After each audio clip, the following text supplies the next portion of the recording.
Good morning. We're about 5 minutes late here, starting, maybe 4. Apologize for that. And I did get a text from Commissioner McDaniel. She is on her way.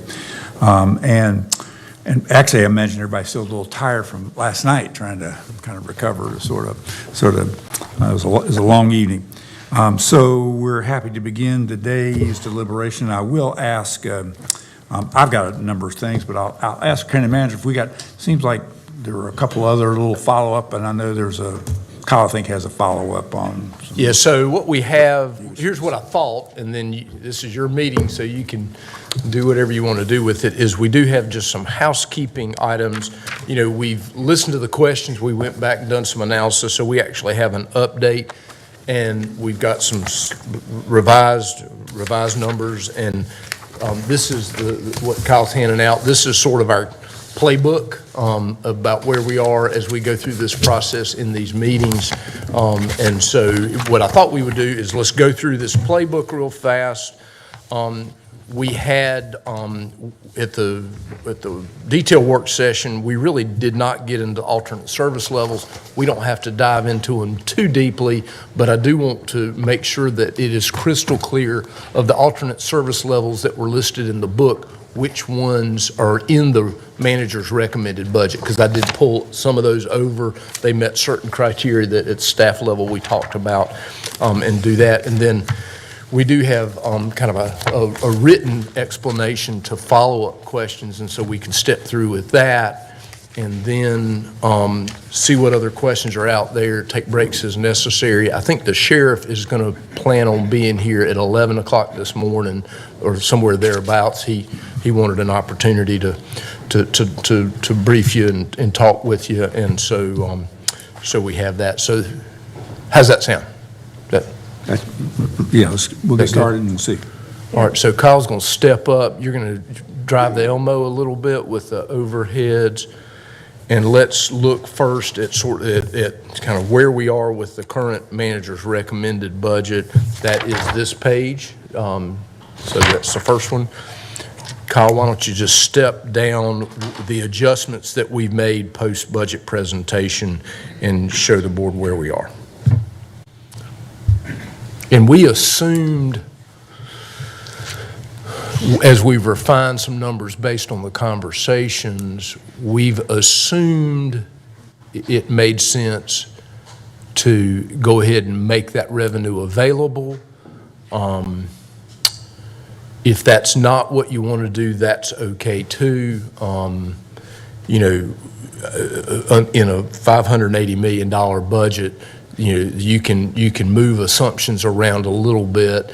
And I mean, obviously, it's a budget, it's a projection, and so, you know, there's that discussion. But we went ahead and made some of those adjustments. So just step us down through this. Sure.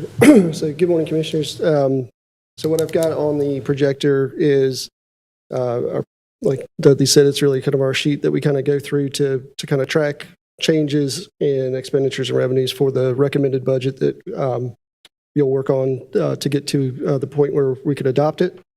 And so again, the $580 million, $957,093 is the budget that was presented to you as the recommended budget in the document. So that's the total there.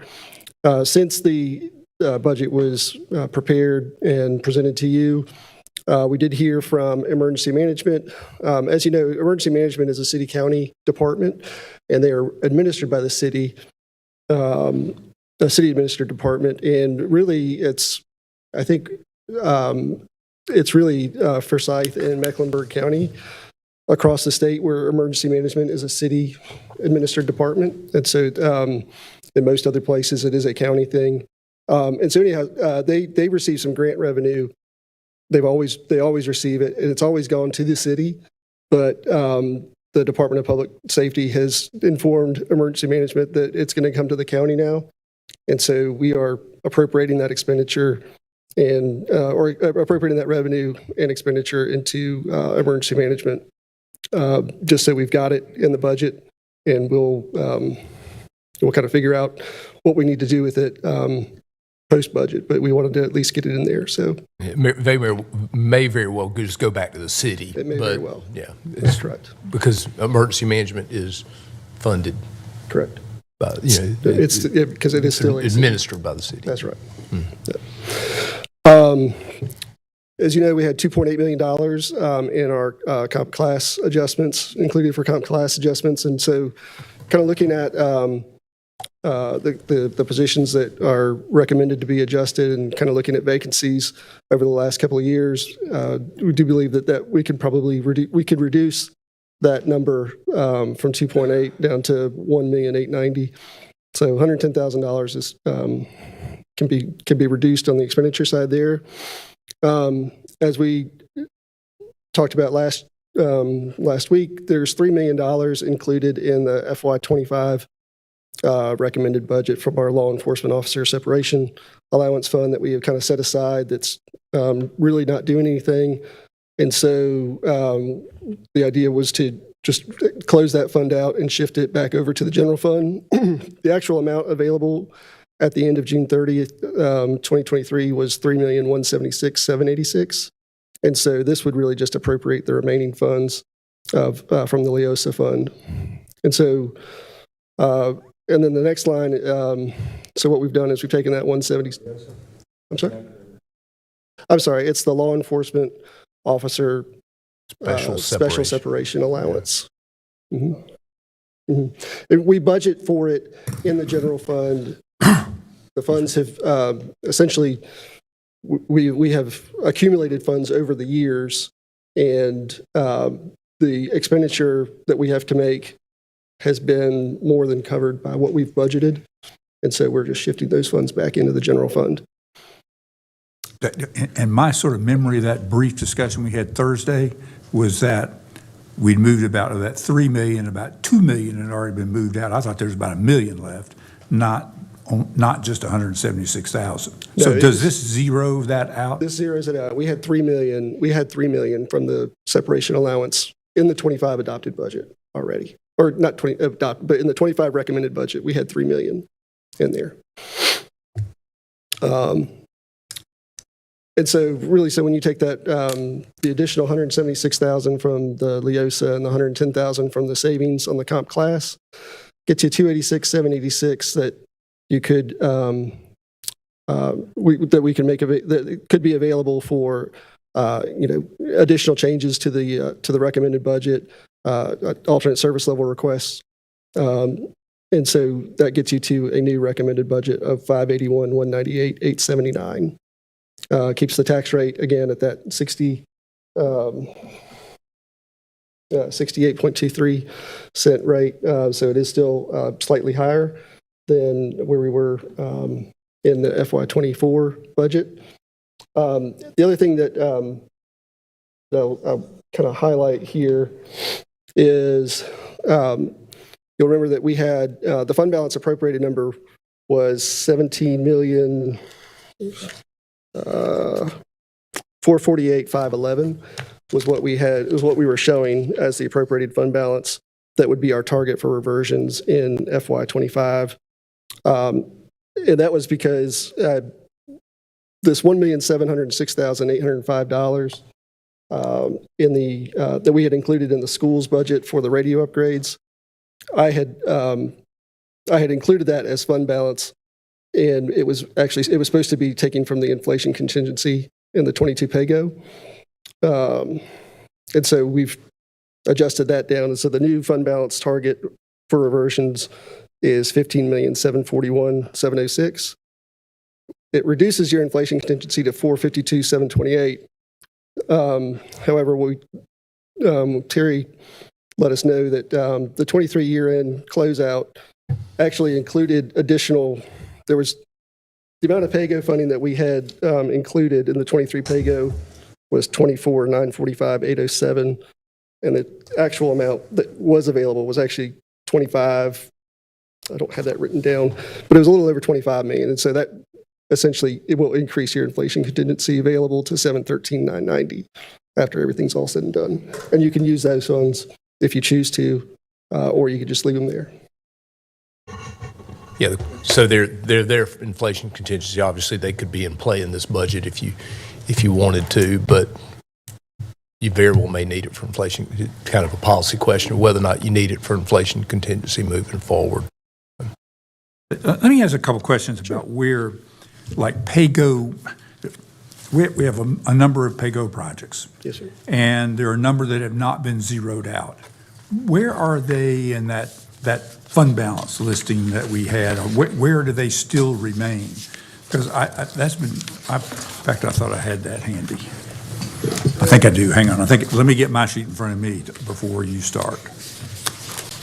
Kyle, do you really need to direct him to the capital projects ordinance section in the budget? Right. Yeah, so if you go, it's the 1, 2, 3, 4, 5, 6 tab. That's all the capital project piece that are there. And really on maybe it's even a board-directed initiative. There's work that, given the new system and the new system capabilities, we believe there's a better way to account in the capital projects ordinance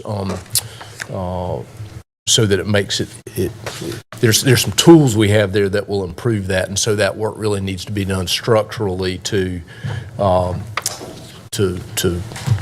take a look at how those are, because we've got projects that are in 4 or 5 different PAYGO funding. They got money from different places and different times.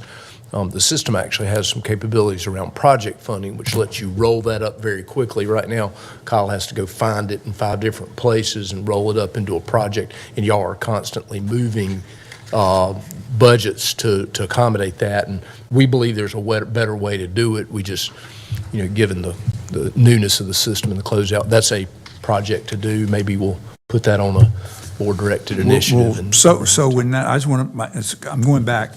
What's been really pretty helpful to me, this is a sheet back of fund balance back on April 24th that identifies all the restricted fund balances, the committing fund balances, the assigned fund balances, and total fund balance.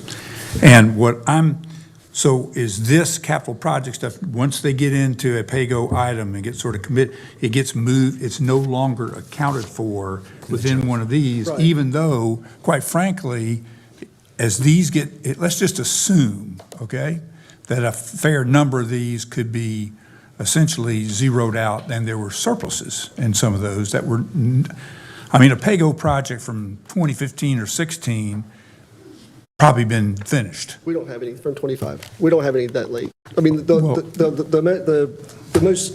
last CPO we have that's still active is the 2019 PAYGO CPO. All right, about 5 years ago. Right. So Which- let's that's just the Tanglewood assume, Clubhouse. that they're really, in that, a 2019 item, that essentially it basically has not, the project's finished, and it really has not been zeroed out. So is that in sense, that money is also kind of fund balance too, because it's kind of uncommitted. And It's committed to a you have a hard project. time telling me that a 2019 project has still got a committed balance. Let's look at page 183. Yeah, so here, I'll pull Yeah, that. 183 is the 2019 PAYGO. So go to 183 in your book. The 2019 PAYGO CPO has been amended, several times, as you can see at the top of the page. Okay, wait, here we go. Okay. And so when it was originally set up, it was set up with $7,520,192. And it was really just the 3 projects, the enterprise, the ERP system. There was a budget reserve for a US EDA grant at the airport. And we had some money set aside for the clubhouse, $2.6 million just about. It's been amended several times where we've appropriated some additional funds into this CPO. And really what you can see is you've got this the ERP system is pretty much zeroed out. I think that 64,000 is actually, that's definitely been committed. That was part of one of the contracts with Sierra Cedar. There won't be very much available from there. The budget reserve for the EDA grant, that got eliminated. I think it got transferred out over to the airport CPO, and and spent. And then the Tanglewood Clubhouse, you can see that budget is up to 15,973, 018. And so it's really, in the 2019 CPO, that money is not available really, because that Tanglewood Clubhouse is really what the balance of the 2019 CPO is. And I don't understand what you're saying. Okay. Well, just back up. Let me ask this question. These are all the original budget and current budget, and current meaning what year? Current meaning amended through the end of this year, like all the amendments that have happened, that is the current budget for. And so that represents a budget figure. So, and then, Yeah, so just for example, take that Tanglewood Clubhouse. Yep. So the original budget, 2594, that's by the way, on the side, just a bad reminder to me. Yes, sir. A bad reminder now that we're at 15 million, but never mind. So we ended with this 15,973, that's where we are as a budget. So what is the 231,368? Was That expenditures. says these are an estimate total. What is that? Expenditures. Nowhere in those columns does it say expenditures. It's at the top. I'm sorry. It's just the estimate of Estimate of expenditures. revenues there, and then expenditures here. Okay, and then we have an activity of 3,000,007. Estimated activity in 24, 25, and then future activity. So Okay, that's for the future. Okay. Okay. And then we have a future activity, which is the remainder of the project. correct. Okay, I'm sort of getting that. So let's go back up to the enterprise resource planning system. Okay. So we're down to, we end up with a 4415, meaning the current budget would be 24, FY24 or FY25?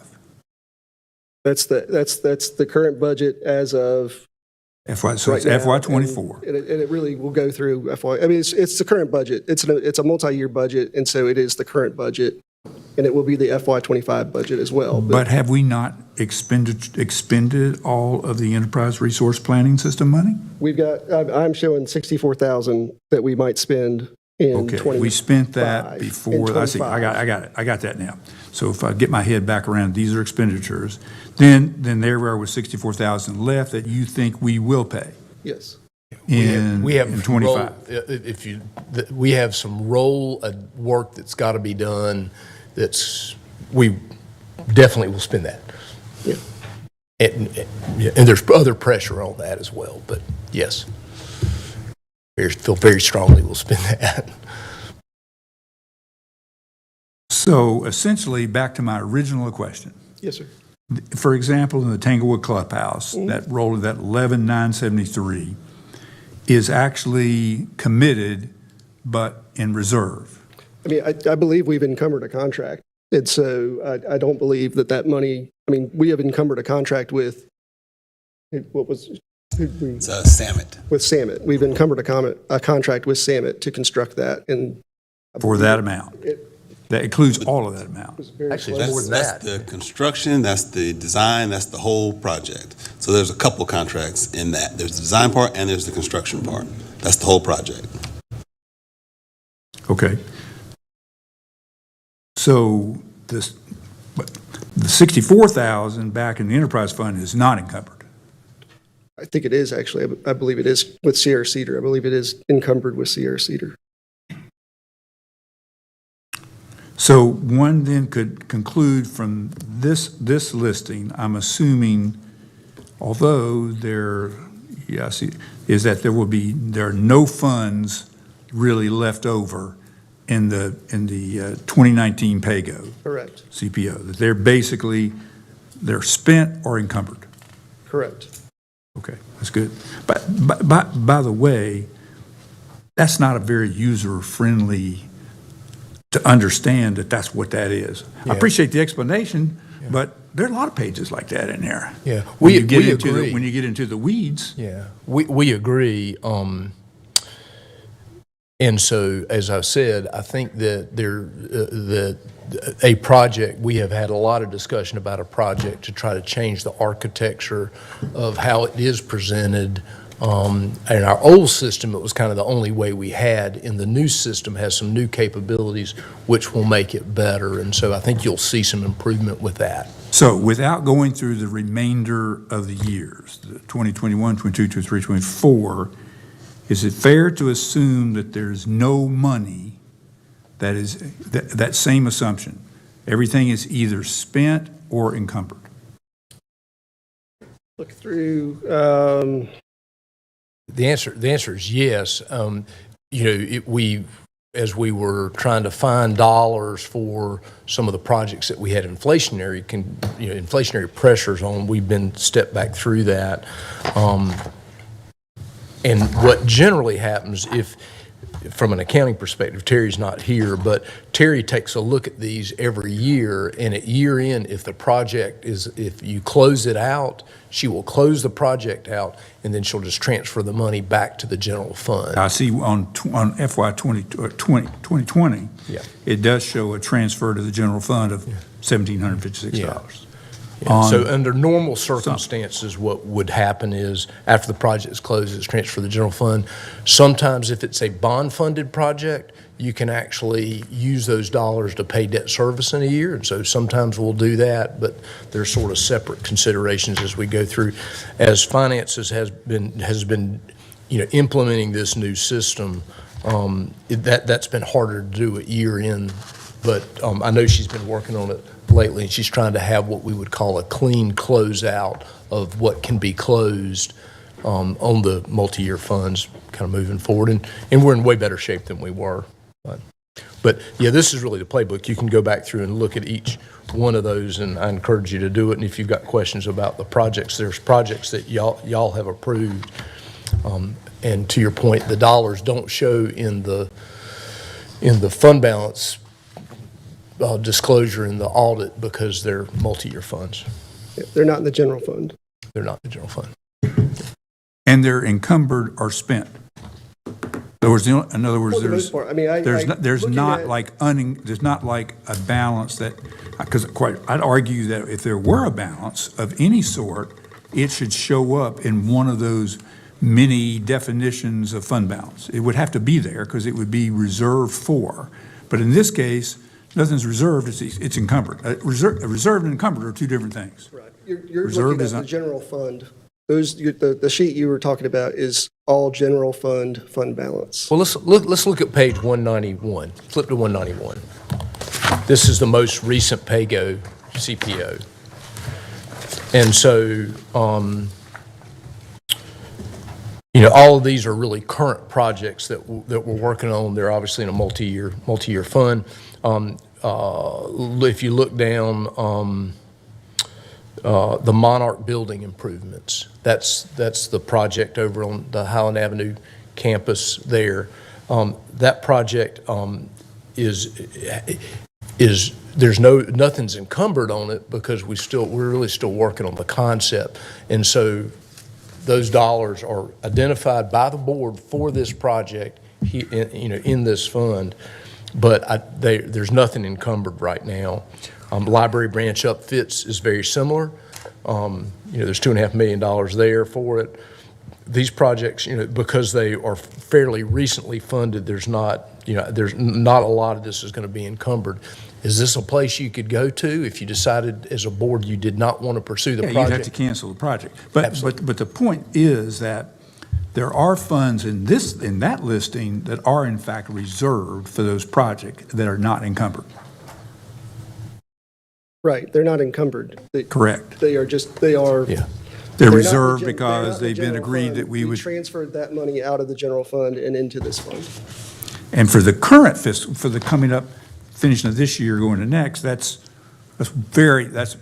much more understandable. Okay. I would assume that doesn't happen.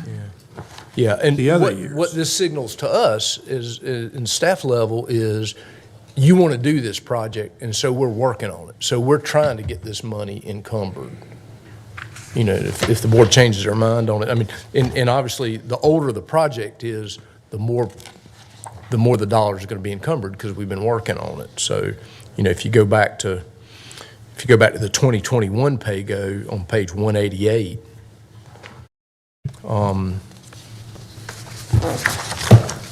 there's 2.4 million for the cooperative extension move. That's really part and parcel of the ag complex. Pickleball, you can see that, that project's almost finished, $7,958 in activity 2024-25. But I bet that 7,958, is that encumbered? That'd be a good question. I would have to look. Chris, that project completely closed? Yeah, those would be dollars that finance could move out of that and close that one. So that is, If you want that $7,958, you got it. Yeah, but where? yeah, and the question is, how many more of those are there? Well, we can spend the rest of the day doing, this is exactly what we're doing right now. if I you'd sort of like. don't want to spend the rest of the day. I think it should have already been done, is what I think, but. Well, and it will be done. Finance, to the extent she can close these, she will look at these at year end. She will close them and transfer. That's how that works. Oh, if I may, Chairman Martin, ask a question. With that, Dudley, for those items, if you could show us the project and the balance that was left or transferred amount, and where did that transfer go to, that would be helpful for me. Okay. What they would normally do is they would just be transferred to the general fund. It would be available dollars. How would we know that the transfer happened? You We'll would, vote on it. We'll bring an item to the board. We'll bring an item to the board to close that out. Okay. And either transfer it to the general fund or transfer it to another project that needs additional funds. But it's something that you would vote on. Okay. Well, I'm learning something today, but if you could help with that, Sure. that would be helpful.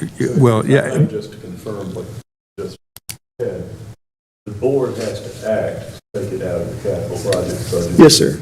So you'll be bringing those individually to us. That's correct. A couple of background questions for my understanding. I see that in 2019 and 2021, the revenues for PAYGO included some money, presumably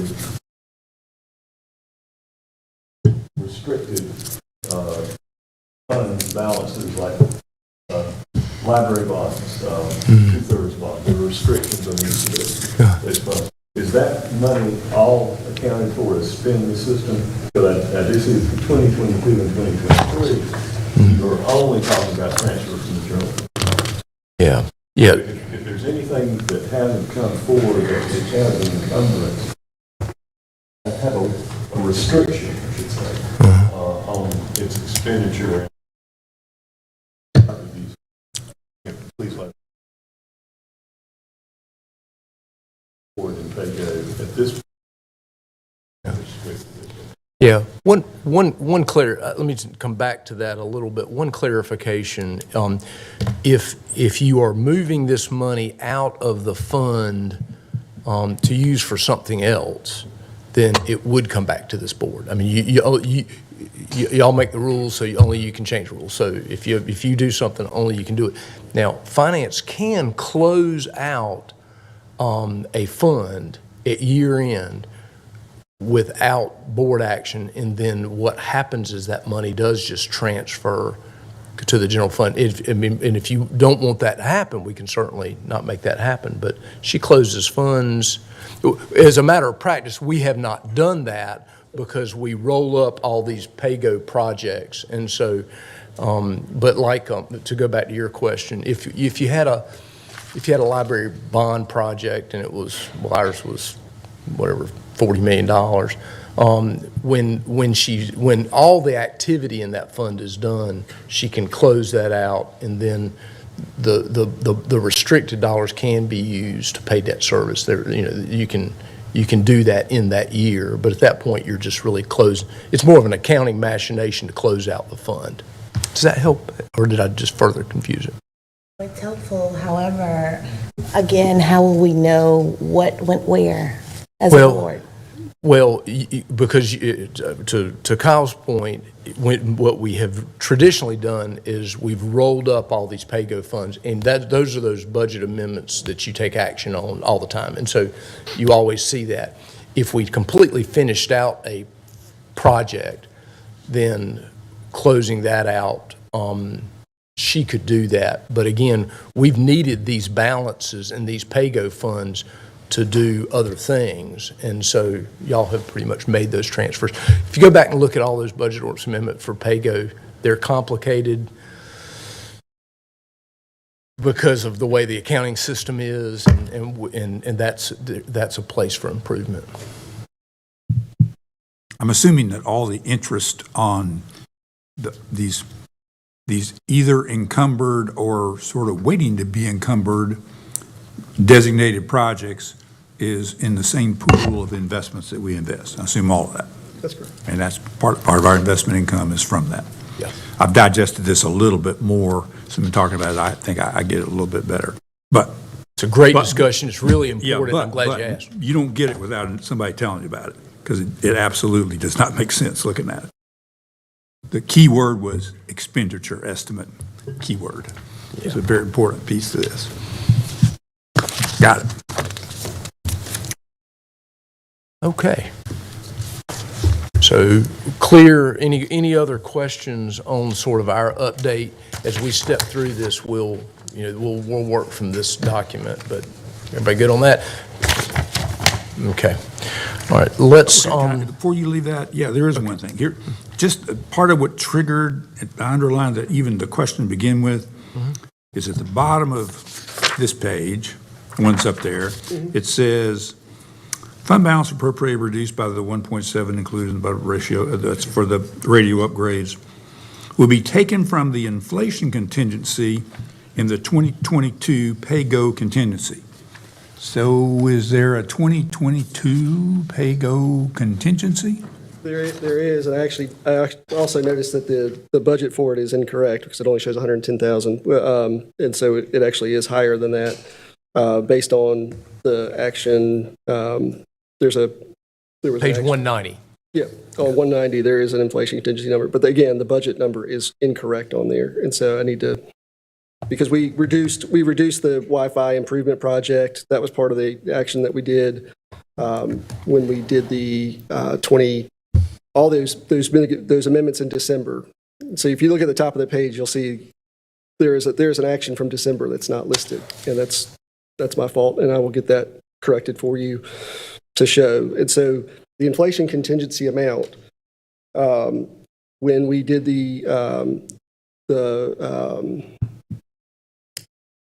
we did all of those amendments to the various CPOs to appropriate money for 2023. the clubhouse and the LEDC locks.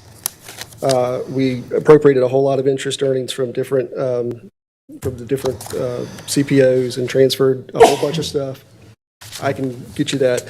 It increased the inflation contingency up to a little over, I want to say it was like 3 million. And then that has been reduced through actions by the board, but also in this budget, we have appropriated some funds from that inflation contingency, and that's on that sheet of paper. It really is, if you go to the fourth bullet on the follow-up questions handout that we handed out,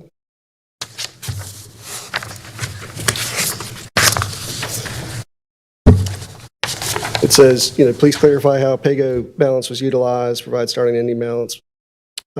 So when we did the agenda item for the 23 PAYGO, we showed $24,945,807, and we also showed inflation contingency of $3,095,990. That inflation contingency is from the 22, it is actually budgeted in the 22 PAYGO CPO. After the board approved projects on May 2nd, there was a balance of $4,988,000 between those two sources of funding, between the 23 PAYGO and the inflation contingency. There was $4,988,897 that was available to balance the 25 budget. And so then it talks about the $6,064,715 from the pandemic response fund, and how we have $3,235,351 set aside for reversions and interest earnings, and it left a hole of $2,829,364. And so what we've included is $1,892,907, and that was the balance from the 23 pay-go, that again was 24,945,807. After you did all the projects, there was essentially 1,892,907 available. And so that includes, so that's been appropriated in the 25 recommended budget. And 936,457 from inflation contingency in the 22 pay-go to make up the revenue loss. And then we reduced it further by this 706,805 for the radio upgrades, and that gets you down to the 452,728. And so I will correct this document sheet and the CPOs to reflect the action taken back in December of 23. And then there was actually an item in, I want to say maybe actually March or April, where we did another 75,000 for the Public Safety Center upfit from inflation contingency. But again, your number is 452,728. And then if you appropriate the additional fund balance or the additional pay-go that is available from 23 pay-go that was not known at the time, it gets you to 713,990.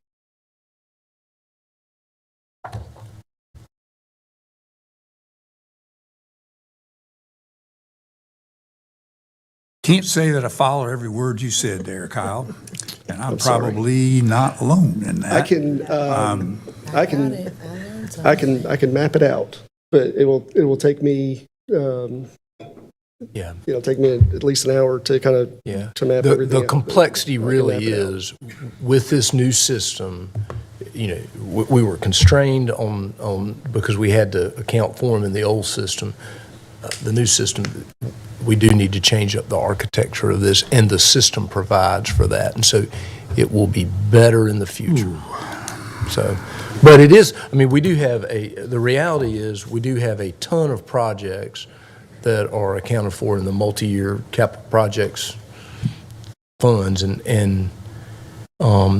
they are funded, at different times, and when you get bids back in, you move the money back around. So there's, it is complicated. I think diving into it, talking about it this morning is a good thing, because it is a big part of what we do. We just pull it all out of the general fund, because if you can imagine the noise that it would create in the general fund, if you tried to account for it there, it would be very difficult. And our goal with the general fund is really to strip all this out of it, so that year over year, your operating performance in the general fund is pretty flat. It really is what does it cost to operate the county without a lot of capital fluctuation. So it's an important tool. We're better off for it, and it's more complicated than it should be. And If I may, one.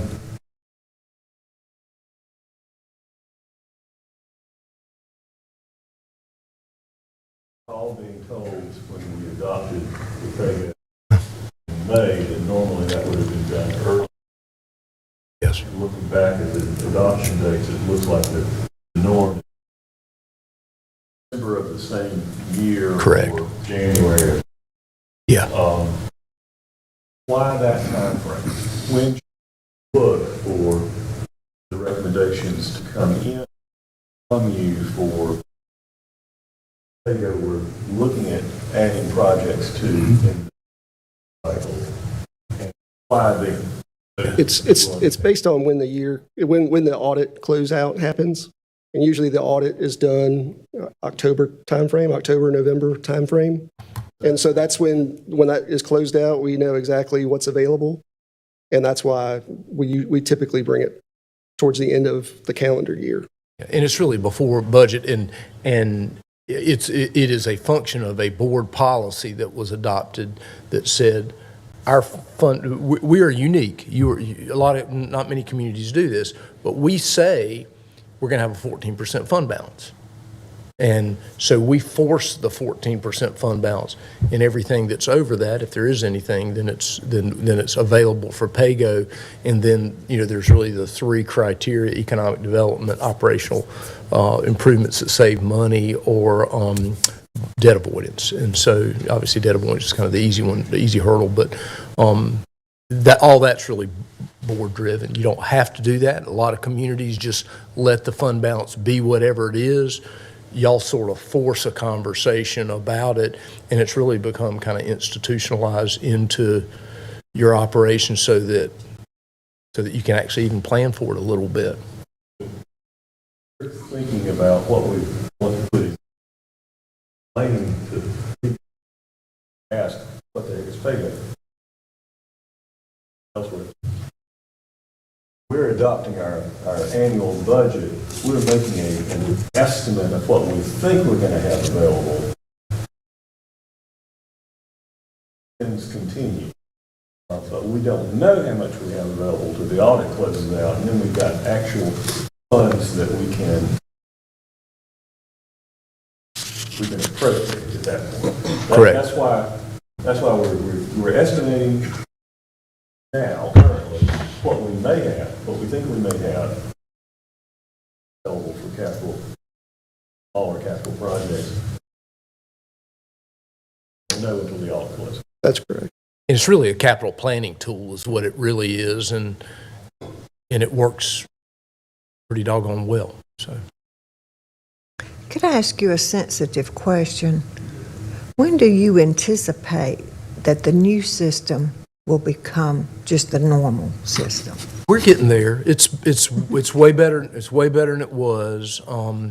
There's a bunch of work to do around security. The security aspects of that system are much more complicated than it's way overcomplicated. And so there's that piece of it that has to be done.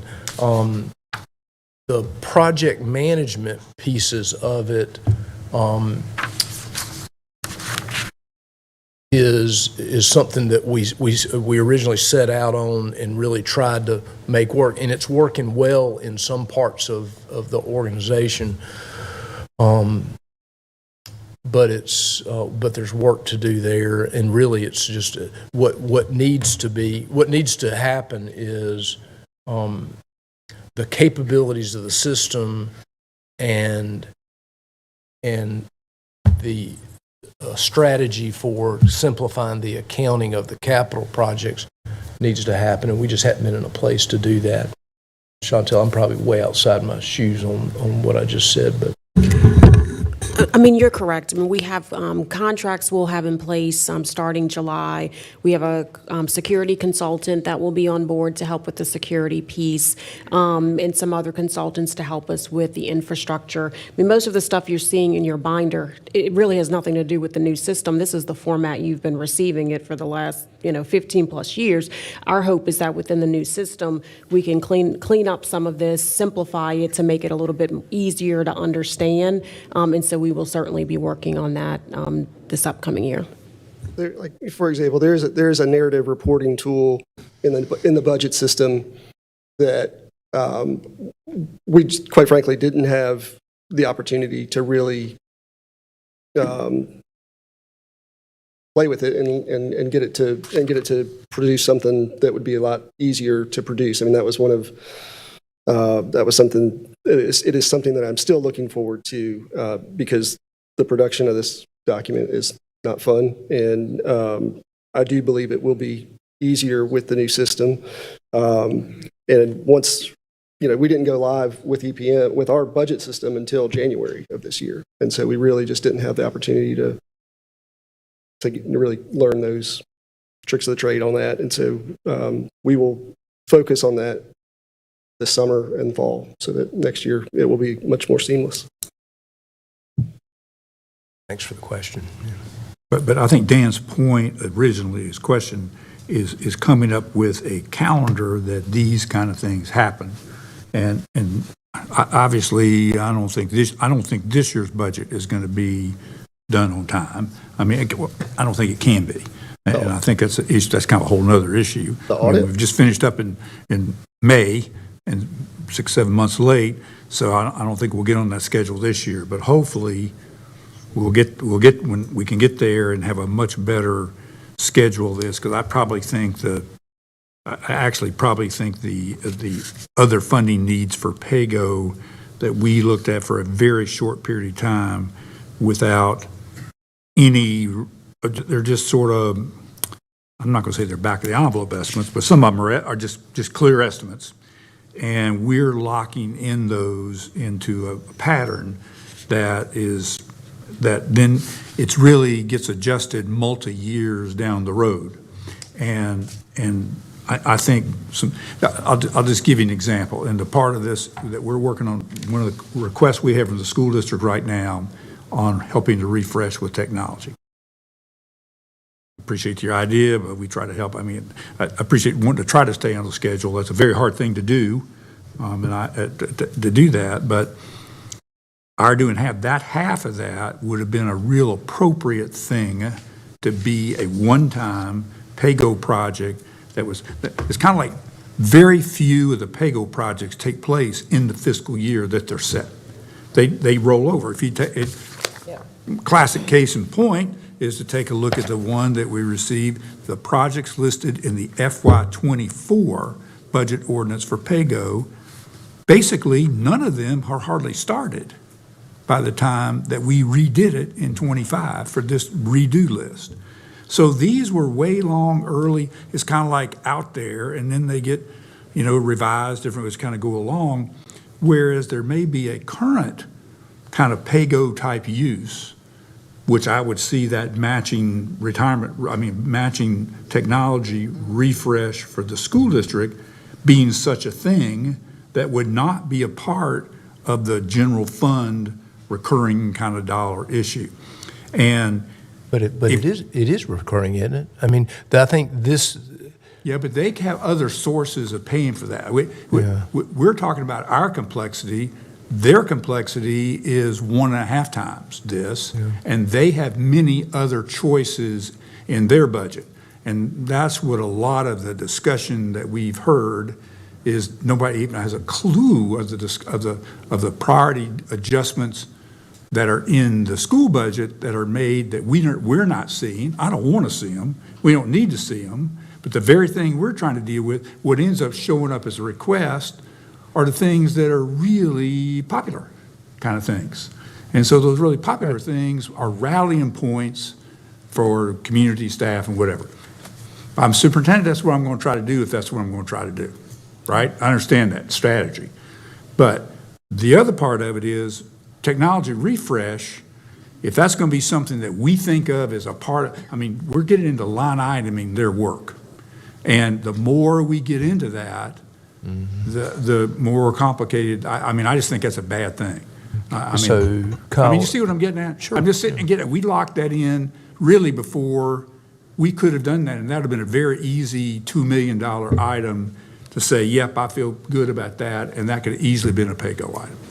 So the way we've got it in the school's budget, it's going to be recurring. Correct. So the decision you make about school funding is $2 million for computer refresh. That's a recurring, that'll be in next year's base budget. If they come back to you and ask for another $4 million for next year's refresh, you got to start from saying, well, $2 million of it was recurring, so we're covering half of it, and we're asking you to cover half of it, is sort of where it goes from here. And then if they choose not to cover their half of it, and by the way, we have no choice about that. That's and correct. They have other issues going on. They're dealing with, huge losses in personnel under the ESSER retirement. Yeah. So if that doesn't happen, the point is we don't govern their business. Right. So, and that's why. I think That's why that was the someone basis said, for the formula, actually. I think, that someone said that, the formula may not be right, but it sure is the kind of philosophical way to go, because then the school district handles their business. And because now we're starting a pattern of getting into their business. For example, those bus radios, the bus radios are not recurring. Yeah, That's not a recurring, because it was a choice you made, and a good one. That was a creative idea. we got radio stuff going on. We all need to be on the same radio system anyway. We all got the same purpose. We don't need to duplicate efforts. A perfect match, perfect thing to do. But it became a decision. It's a part of our support for the school district, but that part of it's not recurring. That's correct. And I could argue these if you're going to ask us for one-time things, pay for it out of one-time money and you're done. And then if that's the way we're going to get into this, and we are setting a very different kind of precedent to Right. get into that. I mean, even in the old days before the formula, the commissioner didn't get into the line item stuff, but they basically said, I didn't like the amounts we got, but the point is we live within those amounts. And quite frankly, that required a lot of cutting other things, but we live within them. But nobody, you all were not telling us what to do then.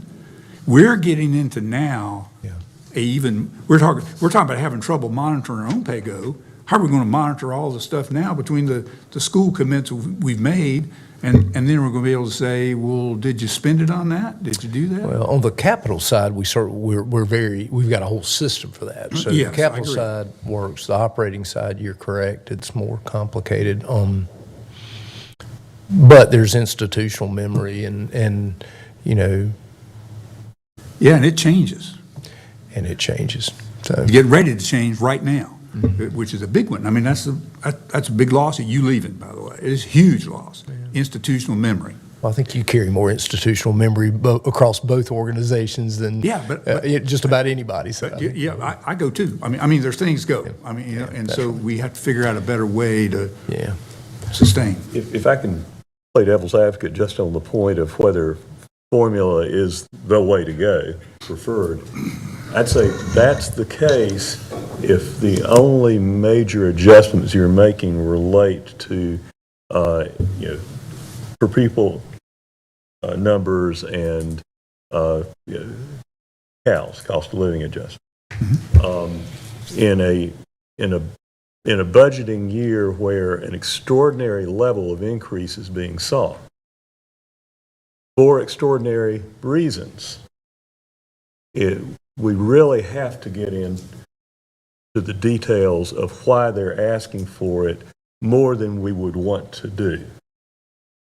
I think that the way they came forward with specifics, and I agree, I mean, politically, strategically, yeah, I mean, you put the most popular items out front, but it's also a legitimate selection of examples of why they believe that they need more funding, and gives me, as one of the new kids still, a better gauge of what I think is appropriate. If they just come in and say, we want $20 million more because our expenses are up and our revenues are down, I'm going to say, wow, that's a lot of money. We're going to have, if we give you $20 million, we're going to have a 3 or a 4 or 5 cent tax rate increase to pay for it unless we cut elsewhere. Yeah. I don't have a good standard of comparison just in a vacuum. So I find the examples useful, even if I need to understand that certainly they're politically selected for popular examples. I wasn't being, I know it looked like I was being rude, look at my phone, but I'm looking, no, but based on what you said, we received an unusual email yesterday from someone who says they are a school employee. I'm not sure they are, but they do have an email address and a name in our normal email system. And it goes back and makes a comparison of a number of issues with salary issues, and how basically the point being on the salary part, that salaries have really, the numbers of people being paid higher salaries has gone up escalated amounts, and compares back to 2017 till today, has a lot of stuff. But then it gets into a list of just some things. Here we go. Here's things from this past year. Now, the first one I know is true because we heard it and we know it and it was in the paper. I remember it. But the others I've never heard of. And just listen to these items and you talk about the things that were brought forward as we're getting into and the things that we don't know. So this past year, Winston Forsyth County Schools spent $700,000 to lease space for 35 Main Street students. We know that, it's true, I've had a little discussion about it. Reading that yesterday reminded me of that and made me not feel good about that. Again, kind of, sometimes you put things back and it gets brought back. But here's the $546,000 for indoor digital bulletin boards, $400,000 for digital outdoor signs. If we saw those in our budget request this year for digital indoor bulletin boards and digital outdoor signs, would we be would we be real fired up about approving that? Don't think you'd had a lot of folks, last night saying, I really want to encourage you to support these digital bulletin boards, but by golly, we need them. Because if I had digital bulletin boards, I could sleep better at night, and I wouldn't have to work another job. You understand what I'm getting at? And then it gives comparisons of where we are in the state, and it goes as, we have the 5th highest principal supplements in the state, 4th highest assistant principal supplements, and it goes on, and it goes, it has a bunch of it, it keeps going. So, it's a long email kind of stuff, and I have no idea whether the digital bulletin boards happened. I have no idea about the outdoor stuff. I do know about the $700,000 for the 35 students. I do know about that. And I don't know about all the comparisons given, but those do not paint, this is a person that is pretending to be, I guess, or is. The part I'm not reading is part of, they're concerned about the people that are getting lower paid, they ain't got anything. They've gotten their comparisons to back 2017, 18, 19, they haven't benefited. So it does sound like someone who is an employee who is not very happy observing these other things going on. So we don't have control over any of those things. And I'm just kind of getting at the point of that's just an example of things we don't see. See what I'm getting at? Well, I do, but it still comes back to the basic difficulty where, we're having an extraordinary budget year because in part of the end of a number of funding programs, and it's affecting, it's affected what we're getting in terms of special appropriations requests from community organizations. By my count, we're over $12 million in special appropriations requests, which is a big new record. And it's partly because a lot of programs were started in the community with funding that was expiring. Sure. Now the funding that's expiring, we're getting a wave of requests that we make up for it. The school system's in an analogous position. The ESSER money and other money that's expiring was invested in programs, and now they're looking around for funding to make that up. Same with the state legislature. It's pulling money out of the system. I got an estimate of over $8 million, coming out of the local system because of the expansion of the vouchers program. That's probably not. I'd be real curious how somebody would estimate that. I'd have to because I've seen the number of what was given last year, and the amount if you eliminate all your income guidelines, a whole lot of all these people that line up looking like they're getting vouchers are people who were already in private schools that didn't get them, and now they're eligible. And now they're eligible and asking for it, so they're getting them, but it's not impacting the public schools because they have a formula that did not change. So the state dollars follow the children, sort of. It follows children's staff. There are 30 formulas, but point is the voucher program. It takes away potential money the state could use for something else. But if they're using it for vouchers instead of something else, we don't know that the something else would be schools at the state level. So that's not money that can be counted on. I don't want to go down that sidetrack. I know, but when somebody tells you, you can't believe somebody telling you there's an $8 billion impact on expanded vouchers. Certainly we can't believe without checking up. I qualified it. From the, yes, I qualified it. And as did I. Qualified that I heard I was. You heard it. I heard that figure. But we're back to, we need some basis for evaluating the magnitude of a request for increase, and part of what is driving the increase, I believe, if you think I'm mistaken on this, correct me. If funding streams that came in on a temporary multi-year basis and now they're stopped. So, I partially agree with that.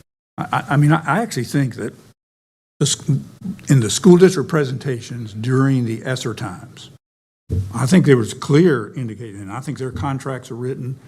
I mean, they knew this was money to be a temporary fix to hopefully get us back to square one. And we're not at square one, but we are a lot better than we were. And that money has made a difference. You know, you can actually quantify some of it in the school district. So some of those should have been scheduled to sunset in the 3-year period. I mean, that was not only the federal view, but state and whatever. And they've known, it's also something they've known about. oh, I understand Yeah. that, but I mean, the advocates were being pretty clear yesterday, as I heard it, that the school system, the school board, the superintendent made an evaluation of what operational programs they had funded with temporary or with, limited term money, what were they going to cut? And the policy decision was, we don't want to cut all those. Therefore, we're going to ask for additional local funding so that we continue them. Now, that's a policy decision for us as to how much of that we are prepared to fund. But I mean, it's a pretty clear and transparent, I think, ABC, steps. I think it is related, yes. And to answer that question, it is, if you don't have to worry about generating the money, it's easy to say, I just can't cut this, I can't do it. But eventually somebody has to, because we cannot, the local level cannot sustain what the state and federal government does not do. Taxpayers cannot do that at the local level. No, That just simply I agree. cannot be done. I agree in principle. We cannot be a blank check That's right. to make up what the federal and state levels are not spending. We don't have the capacity to absorb that in the same way. We don't have an income tax that we can draw on. So our sources of revenue are more likely to be regressive sources of revenue that hit poor or families in our community harder. We can't simply raise the property tax rates with impunity of what impacts those are. But we do have qualitative and quantitative individual considerations of what we think is such a high priority and will make a sufficient difference for our community that we're willing to up the financial gain at our level where we have the capacity to do that. I agree. And I mean, just, I'll speak personally. I mean, I'd love for our teacher supplements to be the best in North Carolina. And that little race for who's number one issue, it changes every year because there are a lot of people doing it. I mean, Wilmington did this a few years ago, had a big push, and the county commissioners did big things. All that happened, and they were for a short period of time. Because that's going to be a moving target. But we are 7th, and we are 5th in principles. We are 4th in system principles. I mean, we're in the relative comparisons, we're very competitive, particularly when you look at the information that Dudley shared from the Public School Forum report that everybody can go look at, and that's older data, and we have made stronger investments since that time. So the older data, 2 years old, it says you have the relative ability to pay, you're 34th in how much your wealth is, kind of a wealth number. And it's a pretty interesting calculation how they get that. And then is your effort. So you got this sort of ability to pay and effort. And then it gets ranked. So you got this ability to pay, we're 34th. That's pretty good out of 100 counties. I mean, we're kind of up there, we're in the top third, but we're number 15 in our effort for education, for public education. We are outpacing our ability to pay. And by the way, Charlotte is not, and by the way, Raleigh's not, and by the way, Durham is not. Guilford kind of is, but part of Guilford's issue is that they passed a $2 billion bond issue in hopes that they would pass a quarter cent sales tax to pay for their part of their debt, and they didn't. So their debt's, a lot of that's just in debt, is where their effort is this huge increase in debt. And I'd say if you adjust for the debt, we're way better than all the other urban districts in the effort that we're making with the ability that we have to make it with our wealth, relative wealth. So anyway, I'm sorry to talk so long, but I mean, these are important philosophical issues, I think, where we think we are. And that didn't solve anything, so. No, I noticed the sheriff came in and he's got a contingent with him. We could either take a break and he could kick off if we need to, or I'd rather we take a can- break. I need to And then do that. sheriff will be up next, after the break. Is that? So I can get my head geared in a different way. All right, it's a 5-minute break. It'd be refreshing. Let's take 5.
They know that kind of stuff's out there too. Oh, yeah. Okay, half dozen. I got to get in the right state of mind and know that's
And all accounted for. Break was great. Great to see, had a chance to visit with the sheriff. Coming on as a tire today. Good, pretty sharp today. Are we ready? We are, and so what you've got on the overhead is, the next thing we were going to do is just step through the alternate service levels that were requested. We really didn't get a chance to just do a kind of a superficial review of those, and so since the sheriff's here, I think he is really going to speak to his requests that were outside what was included in the continuation budget. So, Mr. Chairman, I don't know if you want to invite the sheriff up or. Yeah, go ahead. You're Okay. here. Sheriff, the podium is all yours.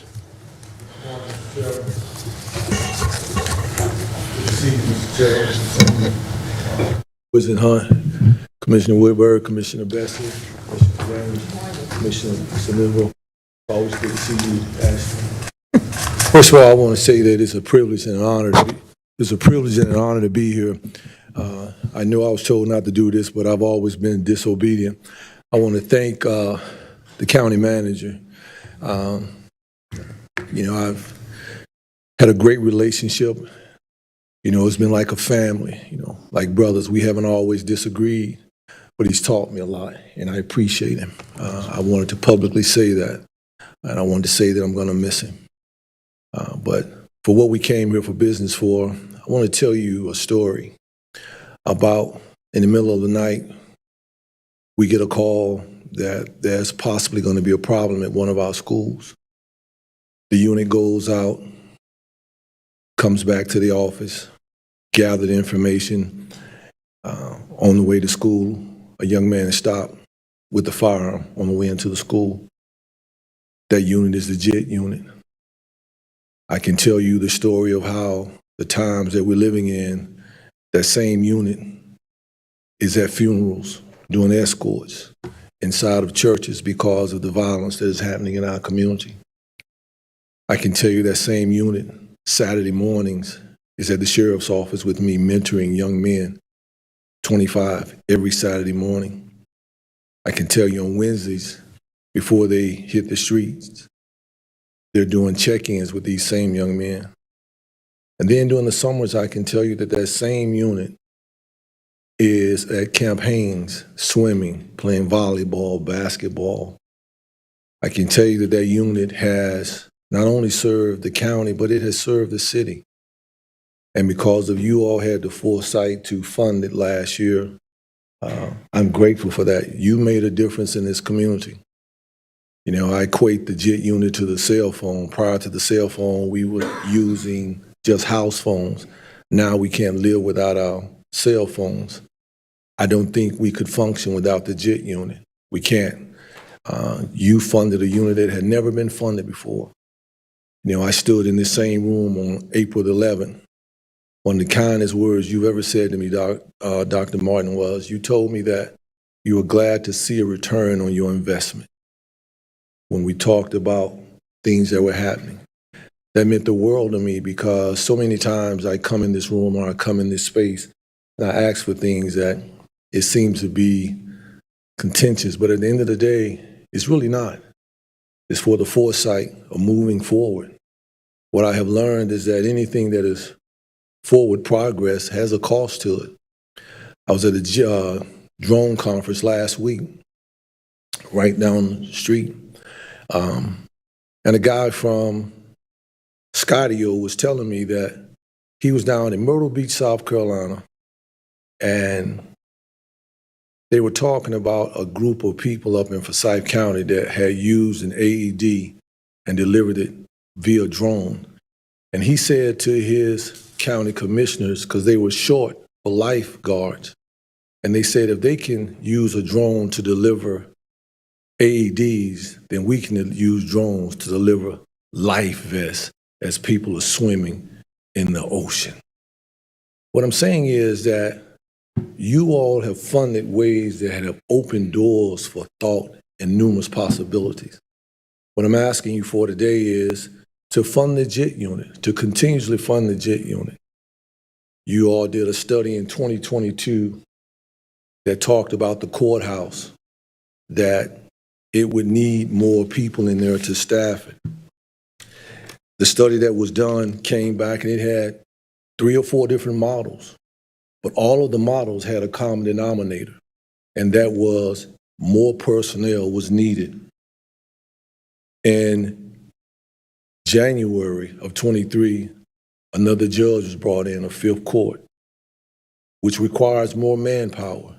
Right now, what we're utilizing is we're, as my mother used to say, rest her soul, robbing Peter to pay Paul.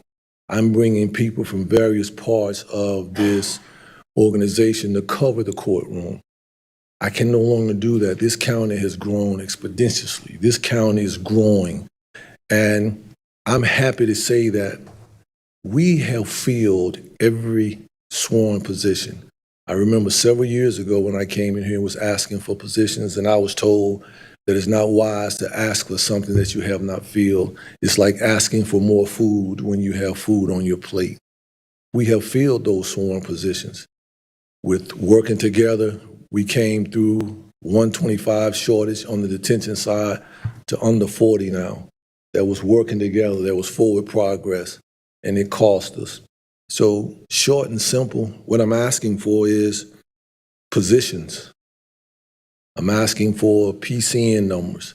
I'm asking for Swiss and Hunt, Dr. Martin, Ms. Woodbury, all of you, Ms. McDaniels, Linville, Mr. Bessie, and even Mr. Plowler, if you're listening, I'm asking for you to fund the JIT unit. I'm asking for you to give me positions to secure your courthouse.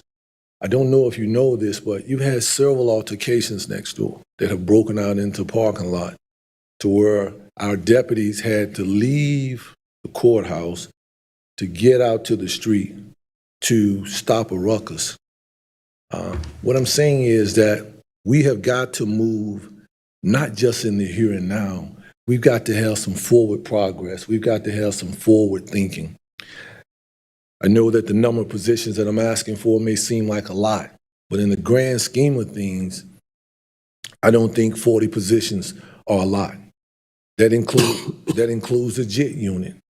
That includes new personnel for the courthouse. I'm asking for these positions because they are needed. It's not a want, it's a need. And so that's the short of what I'm asking for today. I'm not asking for a jet, Dr. Martin. I'm not asking for jet skis. I'm just asking for something, because at the end of the day, I listened last night for 3 hours and 30 minutes on the call, and I heard a lot of pleas, I heard a lot of asks. But what I would tell you is that in order to have a great community, it is dependent on the security of that community. You cannot have a great community without security. You cannot have great nothing. At the cornerstone of everything we do in our life, even our houses, we secure our houses, we secure our businesses. And this sheriff's office, with your leadership and your guidance and your funding, you have made the Forsyth County Sheriff's Office the drum major in this region when it comes to law enforcement. All I'm asking you is give us another chance to continue returning on your investment, Dr. Martin, because we're batting 1,000. And I appreciate you attesting to that. Thank you. Questions for the sheriff? I don't have any questions, Chair Martin, but I do want to thank the sheriff for coming and sharing with us the ask that is necessary to secure our county and to continue to not only make it safe, but a model for the state of North Carolina. I could tell you that I have been able to, for example, last month I'm a part of the Jim Hunt Fellows. And as I talked about being in Forsyth County, the first thing, oh, the sheriff. So wherever I go in the state representing Forsyth County, there's always great admiration for the Sheriff's Department. And I think that that is the new transformative model of law and service and safety in our communities, which, as we all know, has been very problematic in this country, especially with marginalized minority communities. So I thank you for your level of leadership. I also just want to let you know that your commitment to utilize technology is, to me, very apparent strategically in place so that you can work smart and not so much as hard. And so I think as a county, it is definitely worth the investment to continue to leverage the technology that we have. And I'm, again, proud to say that as I have traveled this state, folk recognize the technology that we're using to be more what I call preventive. I think when you're reacting to crime, then somebody is having to pay on the back end. But when you're preventive, then I think that really says that we're moving forward to making our space very safe. I would say lastly, as someone who lives in the heart of East Winston, your community is only as safe as where the data says where most of the crime happens.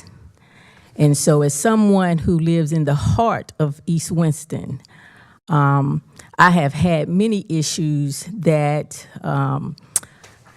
maybe made me feel less safe. But as time has passed and I have stayed there and been able to connect with my neighbors, and also with the commitment of the sheriff and the police department in that area, I feel a sense of safety in my community. And I think that is about what the people in all of Forsyth County realize. You don't want to play with the sheriff or the chief. They will not tolerate less than stellar behavior and character in our communities to make us all safe.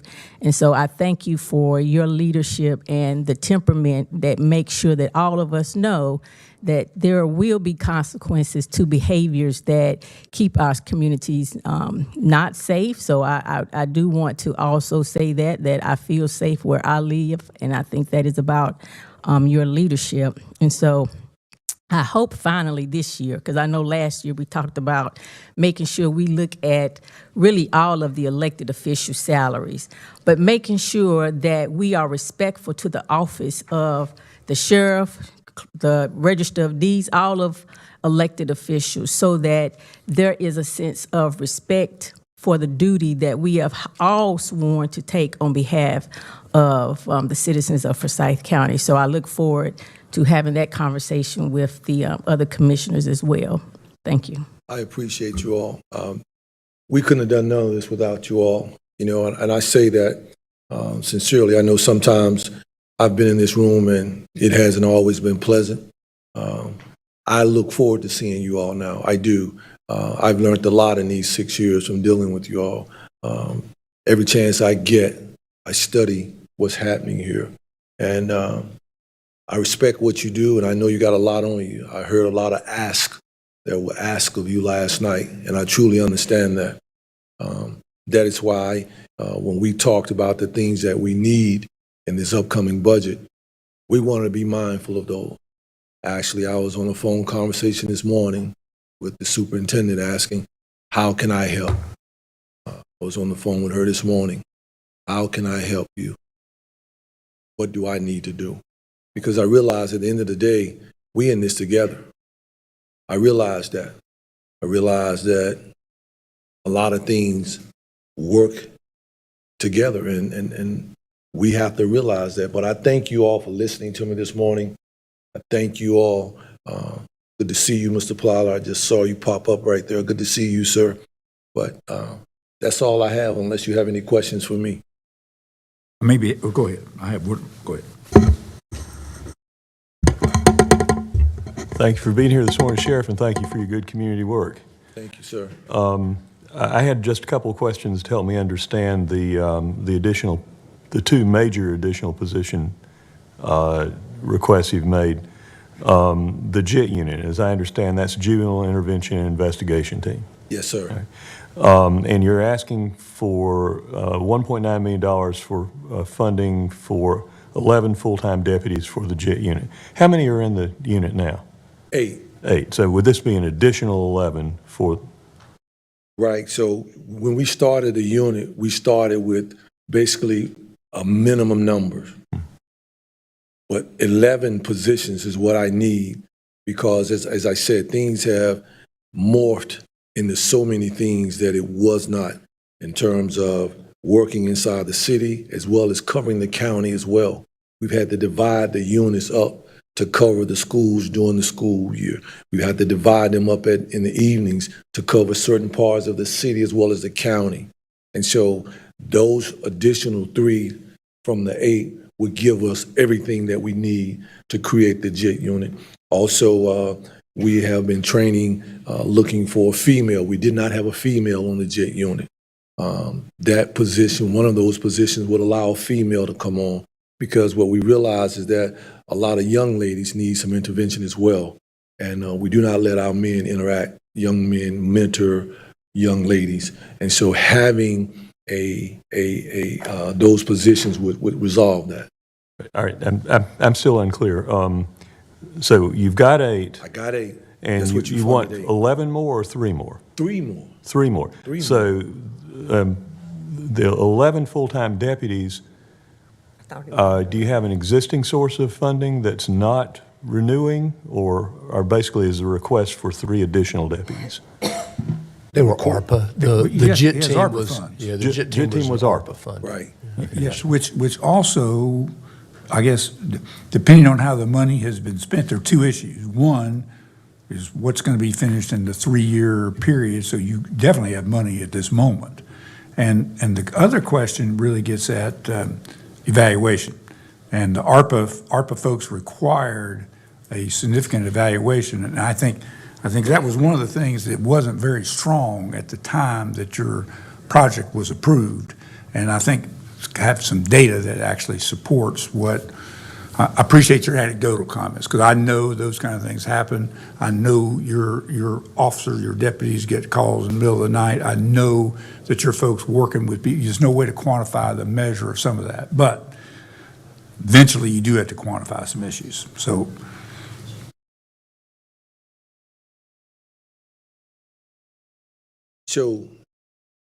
I understand what you're saying, but if I give you a copy of the stats, and so I understand when you say what the research says, right?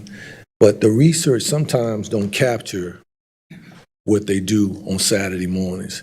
The research don't capture when they're inside of the various churches on Sundays or doing funerals. The research don't capture the calls that they make on Wednesday checking in. But if you just want raw numbers on what the JIT team has done, I can share them with you in terms from guns off the street, methamphetamine off the street, fentanyl off the street. And these are things that are happening when we talk about juvenile crime. We're talking about juvenile violence and behavior. And so I understand what you say about the research, right? And I'm not giving an opinion on the research. I'm just telling you, I know what the JIT team does, the numbers, the stats, the evidence, the seizures, the work that they do. I know that because every Saturday morning at 10 a.m., they're there with me mentoring those young men. You stop by any Saturday morning and they're there with me. And so I don't know how you measure that.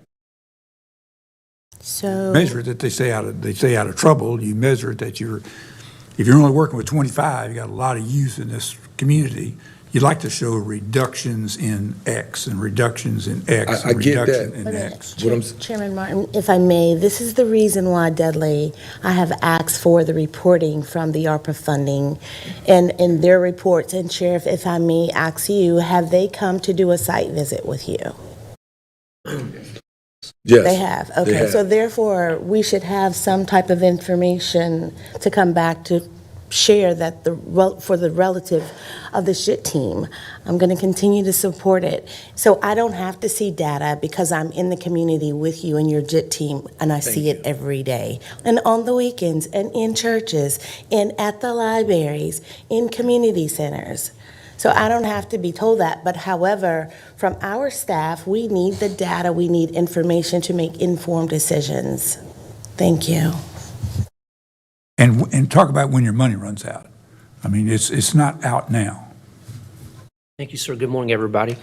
To clarify, the existing JIT team is made up of 1 sergeant, 1 corporal, 1 senior office assistant, and 6 deputies.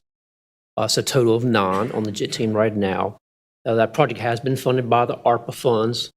It is running out early because remember, we started a month earlier, and then there are 2 market adjustments and a 5% and 6% merit increases, so we will run out approximately June 30th on the 9.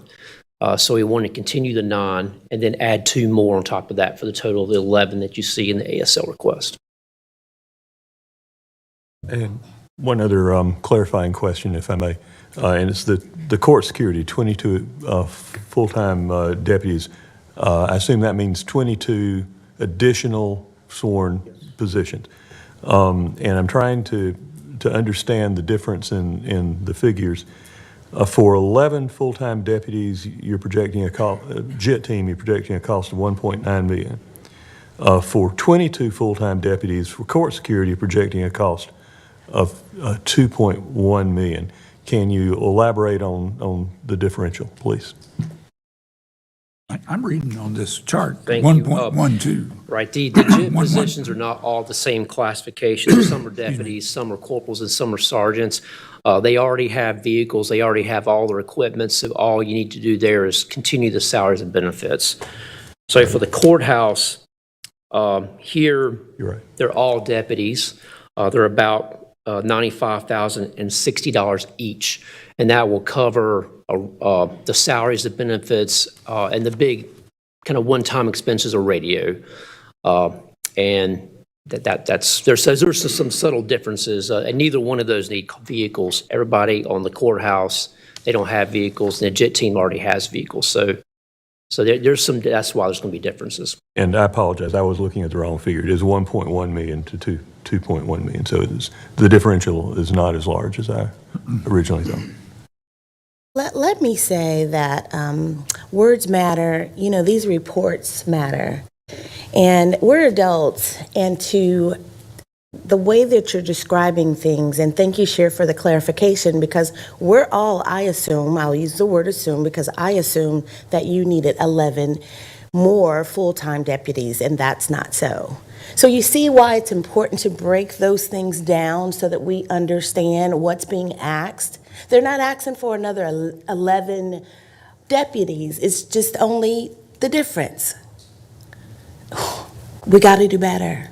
Thank you. Well, it ends up being because the ARPA money's run out, so now it would be all county money. So it is if you expand it beyond and add the 2, it would be the full amount. But to follow up on Commissioner Bessie's question, and help me understand this, at one time was not, I guess, is there still a contract court part for, I guess, the checking in, the metal detectors, those kind of things, is that operated by a contract agency? Am I? Yes, sir, it is. It's contracted by Allied Security through the county. That's what I thought. So, and I take it they are not able to do something like in this courtroom part, that's not an option? No, sir, they're not. That's through the sheriff's office, 100%. So help me understand this. I mean, I've been in the new courthouse period. I'm not a courthouse person. I Yes, sir. hope I don't have to go there for any reason, quite frankly. But the other side is that if we're operating now and have been operating, how are we operating if we're missing 22 people? Are we doing this? I'm having a hard time understanding this. I'm having a hard time, the data that supports a number of 22 in addition to what you have right now, and we've been operating basically 9, 10 months, and by the way, court's not in session every day and for everything. So I'm a little concerned about where the 22 is coming from. Yes, sir, I understand. Well, and to begin with, January of 2023, the legislature approved a new superior court for Forsyth County. That bumped us up to 17 total courts at the new courthouse. We have 30 total deputies assigned to the courthouse, 23 of those being just deputies, and the other 7 range from 1 lieutenant, 3 sergeants, and 3 corporals. So that equates to basically 1.5 deputies being available for each courtroom. And in reality, we need 2 to 3 to 4 in each of these courtrooms to do this proficiently and safely and make the impact we need for the community and the 20,000 plus people that come into that courthouse monthly. Can you describe to me the difference between the security that we have here and your deputies that are in the courthouse? Well, that could vary, but we have extensive training that is mandatory every single year. There are sworn deputies that have gone through BLET, extended training through the sheriff's office. And as far as the courthouse staff goes, they are the subject matter experts. They're the ones there doing this every single day. And it's not just in the courts either, because unfortunately, sometimes things do happen in the lobby, outside of the courthouse. And we get a duress alarm, we're contacted, and if we have the staff available, we go to assist. Because these duress alarms are set up in judges' offices, the elected officials' offices. And when you got 2 deputies assigned to a courtroom where there's a judge, there's possibly an inmate in there, and you have a crowd of, say, 60 to 100 people, and you're the closest deputy there to go and assist someone, whether it's one of the 220 people plus that work out of the courthouse every single day, or one of the elected officials, or even a member of the community that needs help.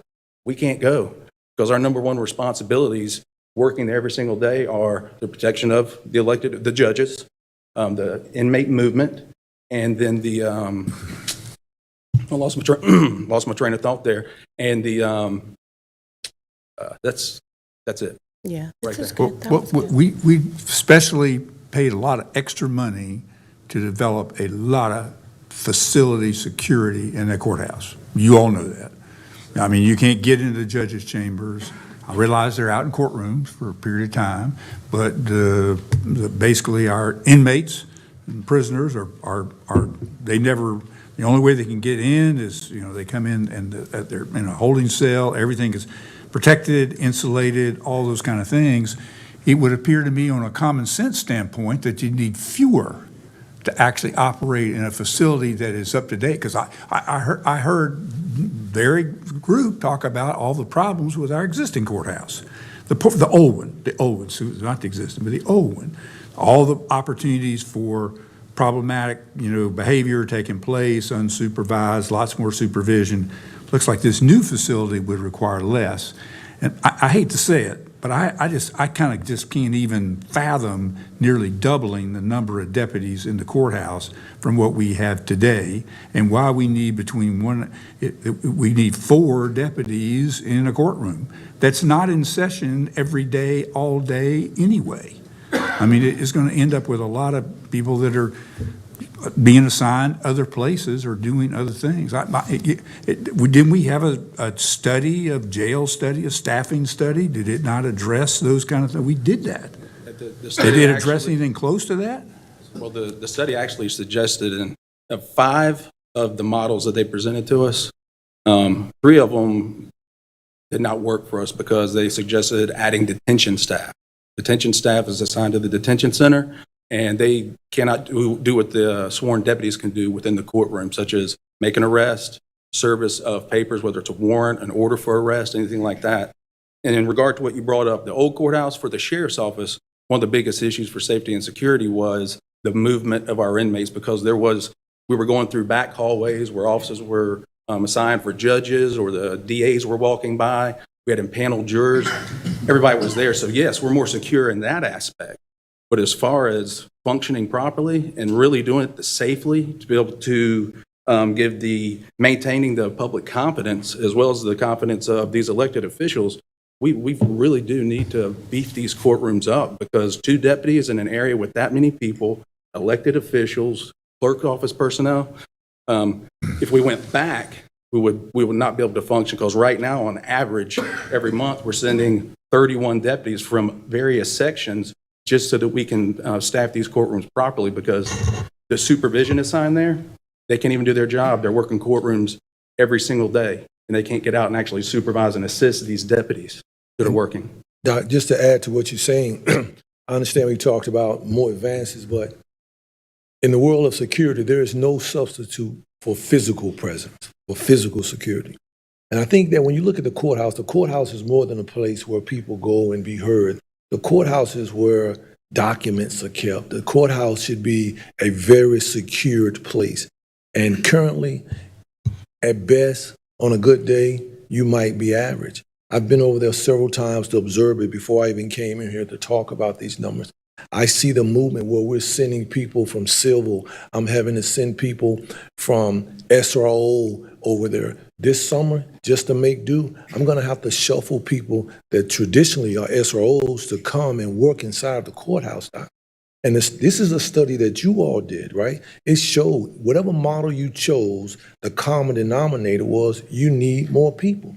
The study that we did, that the Sheriff's Association did, you need more people. And I know that from seeing it, from watching the various moving parts. So no matter what model you look at, and there was a study, and you know how we feel about studies. You know, when a study says something, I try to do what you ask of me, right? So the study says that whatever model you choose, you need more bodies in the courthouse.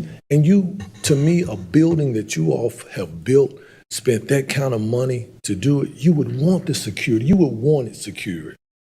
I mean, it shouldn't be any less than the federal courthouse. Just because it says federal don't mean it's better than. We should be just as secured as the federal building as this building should be. We should not cut corners on that. Because when you start cutting corners on security, you're going down a slippery slope. You are. And the time in which we're living in, I would not want to chance that. And you have to realize that we're only a prayer away from something happening here. We're not immune to that. And I'm just saying that I want to be able to say what is needed. And the decisions create conditions. And the decision is yours. But I just want to be able to stand here and tell you what is needed. These are the security experts. We live it every day. Can you tell me that the average number of deputies in courtrooms in Mecklenburg, Wake, and Durham, and Guilford are 4? And depending on what courtroom you're in, I've been to Mecklenburg several times. You go into Mecklenburg, they got a guy near the judge, they got a guy at the back door, and a guy at the side door. You can average of 3. Well, 3 is less than 4. Depending on what kind of court they're having, Doc.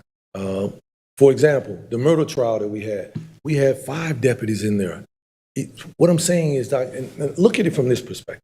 If you're having a murder trial, one guy is insufficient.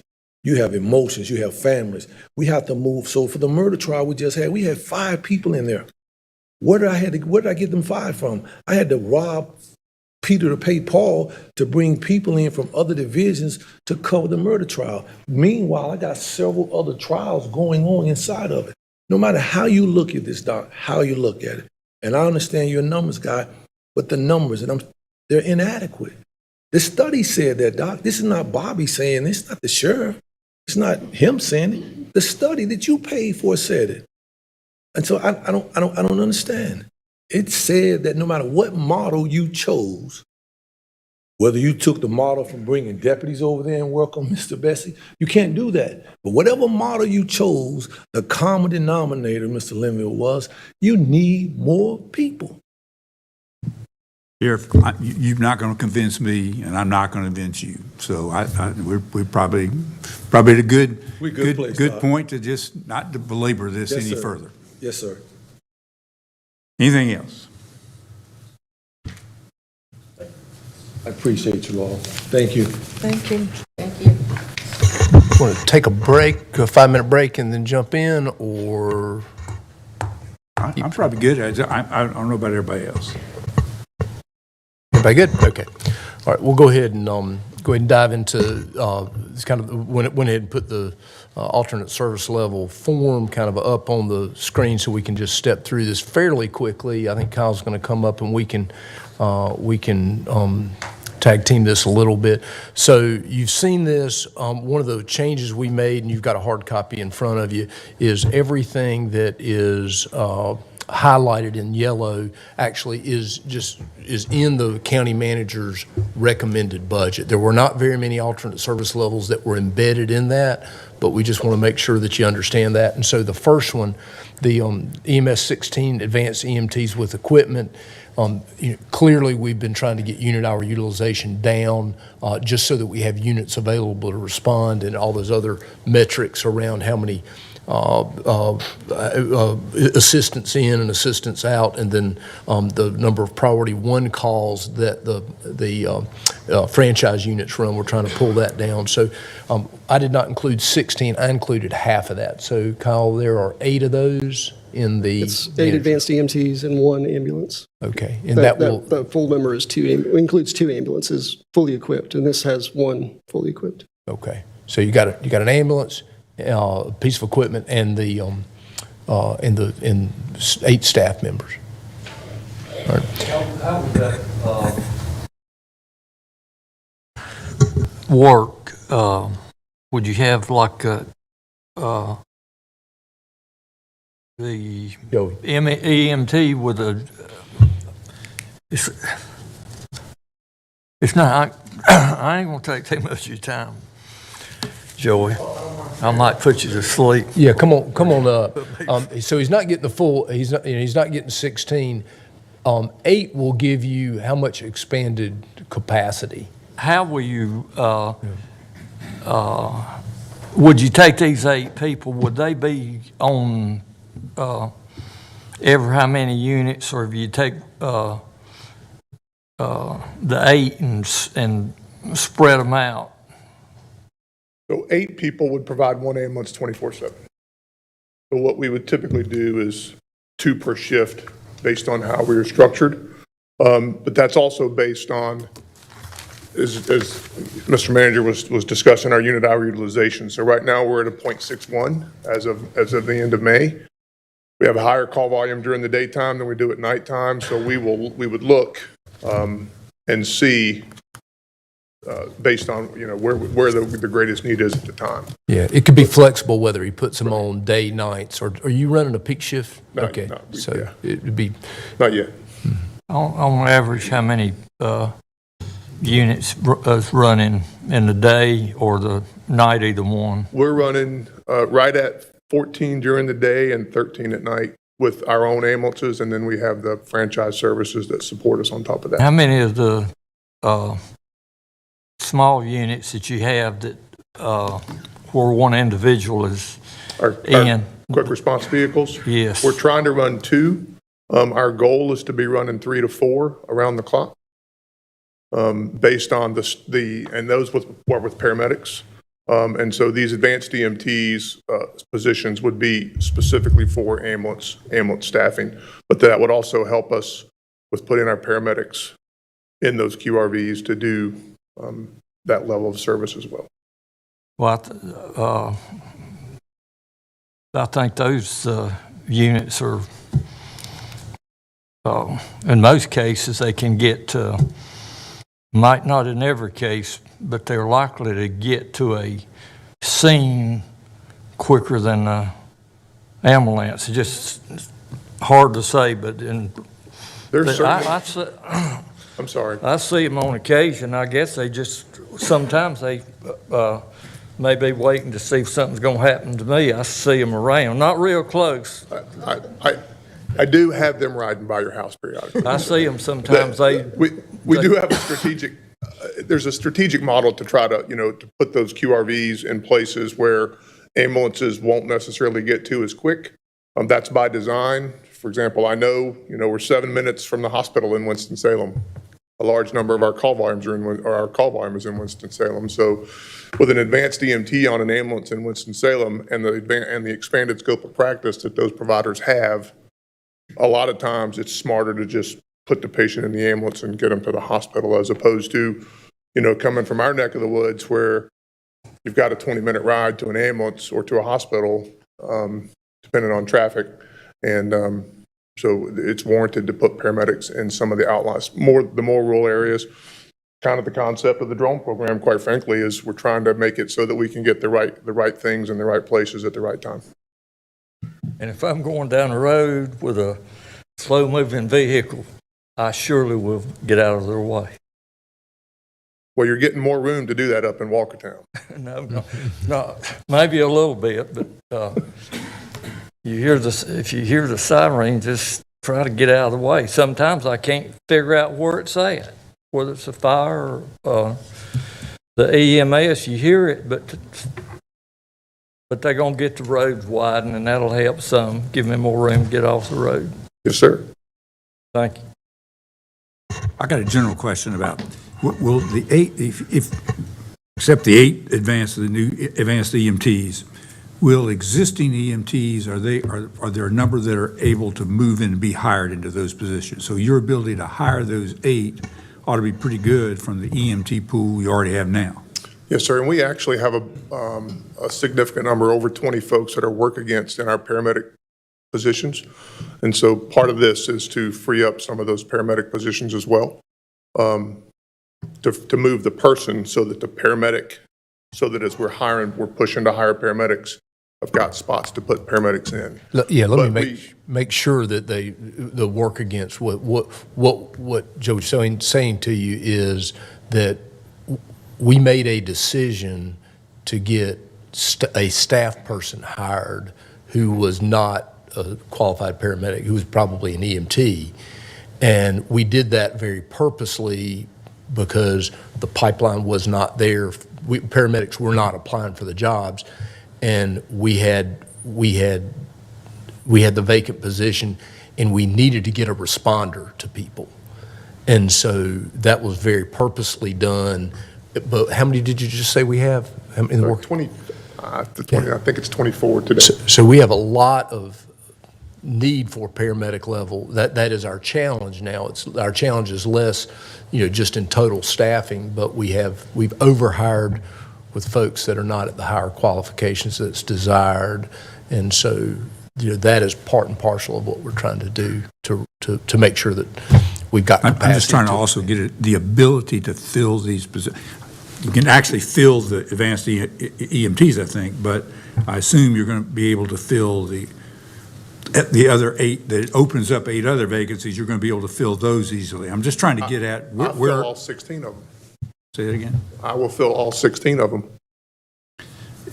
There are 8 listed, as I understand. There are 8. He's requesting 16. I thought we had staff shortages and we had a hard time hiring people, and it was very difficult, and we were struggling. Very difficult to hire paramedics. But it's a paramedic level issue that we're struggling with. Okay, but we've been able to hire EMTs, and we ran the white flag up and said we're not going to be able to solve the paramedic issue, but you can feel great. You have trained a lot of EMTs and given a lot of people jobs that did not have those opportunities, and And our workforce looks different. If you look at who's responding to calls, our workforce is much more diverse than it ever has been. It's been very interesting. And while, you can hear folks in the community lament because 15 years ago, we had 110 positions, and I had 110 paramedics, highest level service and that's there. And we have moved away from that, but the rest of the world has too, and it's just a reality.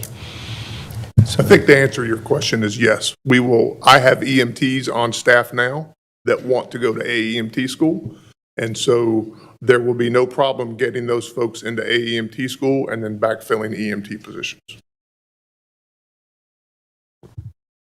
Have any idea what your expectation is? I mean, obviously, call volume can change, but what's our predicted unit hour utilization once we get these positions filled? I know, it's hard. I'd say, today we're at a 6.1. And that's better. 0.61. We've progressively gotten better as you've gotten these positions filled. Yeah, So I'm hopeful we'll be at 55. Yeah, adding one ambulance won't get us to 55. It'll probably get us to maybe 58, 58 and a half. Yeah. It'll be something to watch, and we've got really great metrics and a dashboard that you can look real time and see. So it's good. And the target unit hour utilization is? 0.45. Who set that target? Y'all did before I got here. Well, it's kind of it's sort of a national thing. If when you've gotten there, if we can get to 50, 55. 45 to 50. The world's better than it was. It's not perfect. It's not, but sort of the idea is that unit hour utilization is somebody comes to work. I know how much of the time are they on a call? Well, if they're on a call, they are not available to go to a call. And so when the call comes in, the dispatch goes out. When you get up to where we were, that's when the mutual aid starts. We had the mutual aid went up, and then we really do not want the franchise units to be running priority 1 calls. Right. And we're holding, right, so I don't want to say it's complex, but there's a lot of factors here, right? So unit hour utilization is one point of it. Response times and having a unit available to meet you when you need it's holding calls is another thing with response times, so that to Commissioner Linville's point, right, when you call an ambulance, it's not a 40-minute response time for an ambulance to get there. So the unit hour utilization is simply the metric that we've chosen to go by, because that really tells us how much time we're spending on a call from the time we're dispatched until the time we clear. If you've got, I'm arbitrarily throwing numbers out here at you, but if you had 60 ambulances in your fleet, then you wouldn't necessarily worry about response times and unit hour utilization, because you would have enough ambulances to handle your call volume, and you're really looking at not having calls holding. We're still having calls holding. We still have response times that are high. We still have a unit hour utilization that is, over 60% of the time. And so the target is 0.45 to try to get all of those things stabilized. Other questions? I just have a comment. Joey, we get a lot of emails and phone calls, and most of the time they're complaining. Yes, ma'am. I want you to know, lately I've had 2 phone calls from folks who have utilized our services, and they are very complimentary of your staff and how professional they are and how respectful. So I hope you'll share that with them. I will, and I appreciate you sharing that with us. Thank you. Good. Anything else? All right, thanks. All right. And as we go through this with the emergency service and sheriff's department as well, I mean, there are obviously things that departments had identified that are needs, and I don't want to underestimate those, but obviously in a very tight budget, things did not make it into the manager's recommended budget. I will say, under the sheriff's department, the Rural Hall Mini Cop, that's a program we've had in place a long time. It is designed around when the towns want to pick up another community police officer, that we sort of have a an agreement that we will pick up half the cost for the first 2 years. The town will pick up half the cost for the first 2 years, and then the sheriff uses some forfeiture money or some of his other dollars actually to equip that officer. So in the next, as we develop out this budget, I would put that.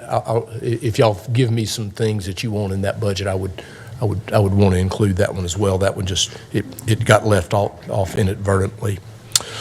Social services, Sean, I'll stop for a minute. Any questions on any of the other ones there? Oh, yeah, I do. Okay. Yes, thanks, Dudley. My question was relative to pointing me in the right direction where we targeted. We had some conversations previously about the school health nurses and us embedding that into our budgets.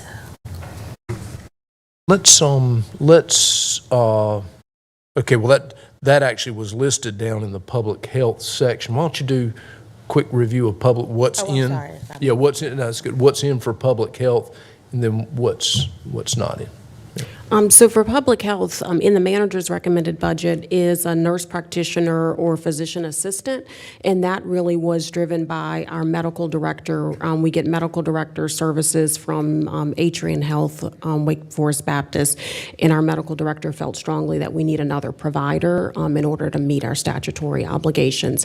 The staff did request additional school health nurses. They had asked for 5 school health nurses, which is essentially the same 5 that the schools themselves asked for. We did not put it in the manager's recommended budget, but certainly that is something that the staff would like to see. And what I really am interested in is why the things you put in are supersede the nurses. I need to understand. That is something I make your presentation. I'm just really interested in the in the things that are in there, particularly in the numbers of people. Yeah. So in the view of really the continuation piece of it, it's what does it take to continue operations really at the current level of service? And so as we were putting together the recommended of what goes in the continued budget, the distinction there is the service level going to, in our opinion, is the service level going to drop? Is there another compliance issue that sort of gets raised? And I think on this particular one, the nurse practitioner was really, medical direction said, we need this position. We buy that medical direction from Atrium. It was really what almost has to be in the continuation budget. I get that. Okay. So just for clarification purposes, I can put this back in when we do our. You can put anything on this back in. Yeah, this is your palette to work from. Thank you. We just want to make it clear what was already in there. Okay. Aren't there vacancies for the school nurses now? Actually, I just got an update from the school nurse supervisor late last week, and they have 1 vacancy in the school nurse program. We actually are in the best shape we've been in a really long time, knock on wood, with school nursing. So it's certainly, additional nurses will help with the school to nurse ratio, with reducing that. Whether the team receives those positions or not, they will support those schools. They previously had the schools that the school system themselves have been doing with ESSER funds. And so if they get these 5 positions, they certainly could hire the individuals that are currently working for the school system. It's my understanding 4 of the 5 are filled by the school system. If they do not receive these positions and the schools don't receive the positions, our nurses will cover these schools regardless, as we have in the past. By the way, when I was talking about, I actually was looking at the Department of Social Services on those increases, but the part on the school district and the big picture and the ARPA, just during their ESSER time, during the pandemic, they had a number of these teams, that were kind of care. I don't know if they call them. They don't call them care teams, but they call them something that went out in these, and it included nurses on them and so forth. I assume those were probably just were those additional nurses? I'm trying to get at, did the number of nurses serving schools change? So You're talking about the COVID nurses that were there. They were doing the contact tracing and tracking. Those went away a long time ago with the school system. So those are done, and they're not requesting those. These 5, the schools added with ESSER funds. And when they added these 5, those 5 nurses actually serve 10 schools. And so our nurses who had been previously serving those 10 schools stopped serving those 10 schools if they wanted to do that. When Does that ours help? stopped serving the 10 schools, what else did they do? They just redistributed themselves to other schools. It helped reduce our ratio because at the time we were having, 1 nurse for every 3 to 4 schools. So it helped us to reduce the ratio of our school nurses. To about what? It depends. The EC schools, exceptional children, they have 1 nurse in each school. They're required to have that. In the others, it's 2 to 3 per school. And these 5 are assigned to 2 schools. So as I understand it, when you're saying whatever we do, the nurse, the public health nurses will cover the schools, but they will have less time available per school to do so. That is correct. Right. So in order to match the number of personnel that have been available most recently between our public health department and the school system, we need to add 5 positions. That is correct. Thank you. Yeah. One question I had was, our school's nurses operate under medical direction from Atrium, correct? All of our medical direction is from Atrium. The school system has a director of nursing who is a nurse. I'm not aware of any sort of medical direction per se. We've been unclear about the school's medical direction. I'm sure they're doing Exactly. something, but. Well, who are they, because they're Health not they can't be supervising anybody because none of the nurses work for that person. The School Health Alliance provides. But the school. No, that's a, School Health Alliance is a completely separate Yeah, separate little organization. thing at Mineral Springs. I know, but they provide services in the schools. So, well, that's a great question that we ought to get answered. What is the question? I'm sorry. The question is, what is a currently school district paid director of nursing supervising if medical they have no direct supervision over the nurses that go into schools? Well, they are supervising the nurses at the schools. I don't know how they are doing that, but they are supervising the nurses. In addition to these 5 school nurses that the schools have, they have separate nurses that do not do school nursing that is part of the social work team, and they call it, Joshua can say the name of it, and they've been having that program for a long time, and that's separate from the school nurses. Good morning, Commissioners. One, to the point, if the 5 positions that we were talking about that the school system has, currently, Chantel is correct, we have our nurses. We have approximately 2 vacancies. We've got 2 offers out. Those individuals they accept that will start in the fall, so it'll be like 1 to 2 vacancies, the best we've been since I've been here in 5.5 years. But with those 5 positions at the school system going away, coverage now, which is 2 to 3 public health nurses per school, will be around 3 to 4. 2 to 3 schools per public nurse. Per public health nurse. But take those other 5 positions, 10 schools, it'll be around 3 to 4 schools that each nurse will have to cover.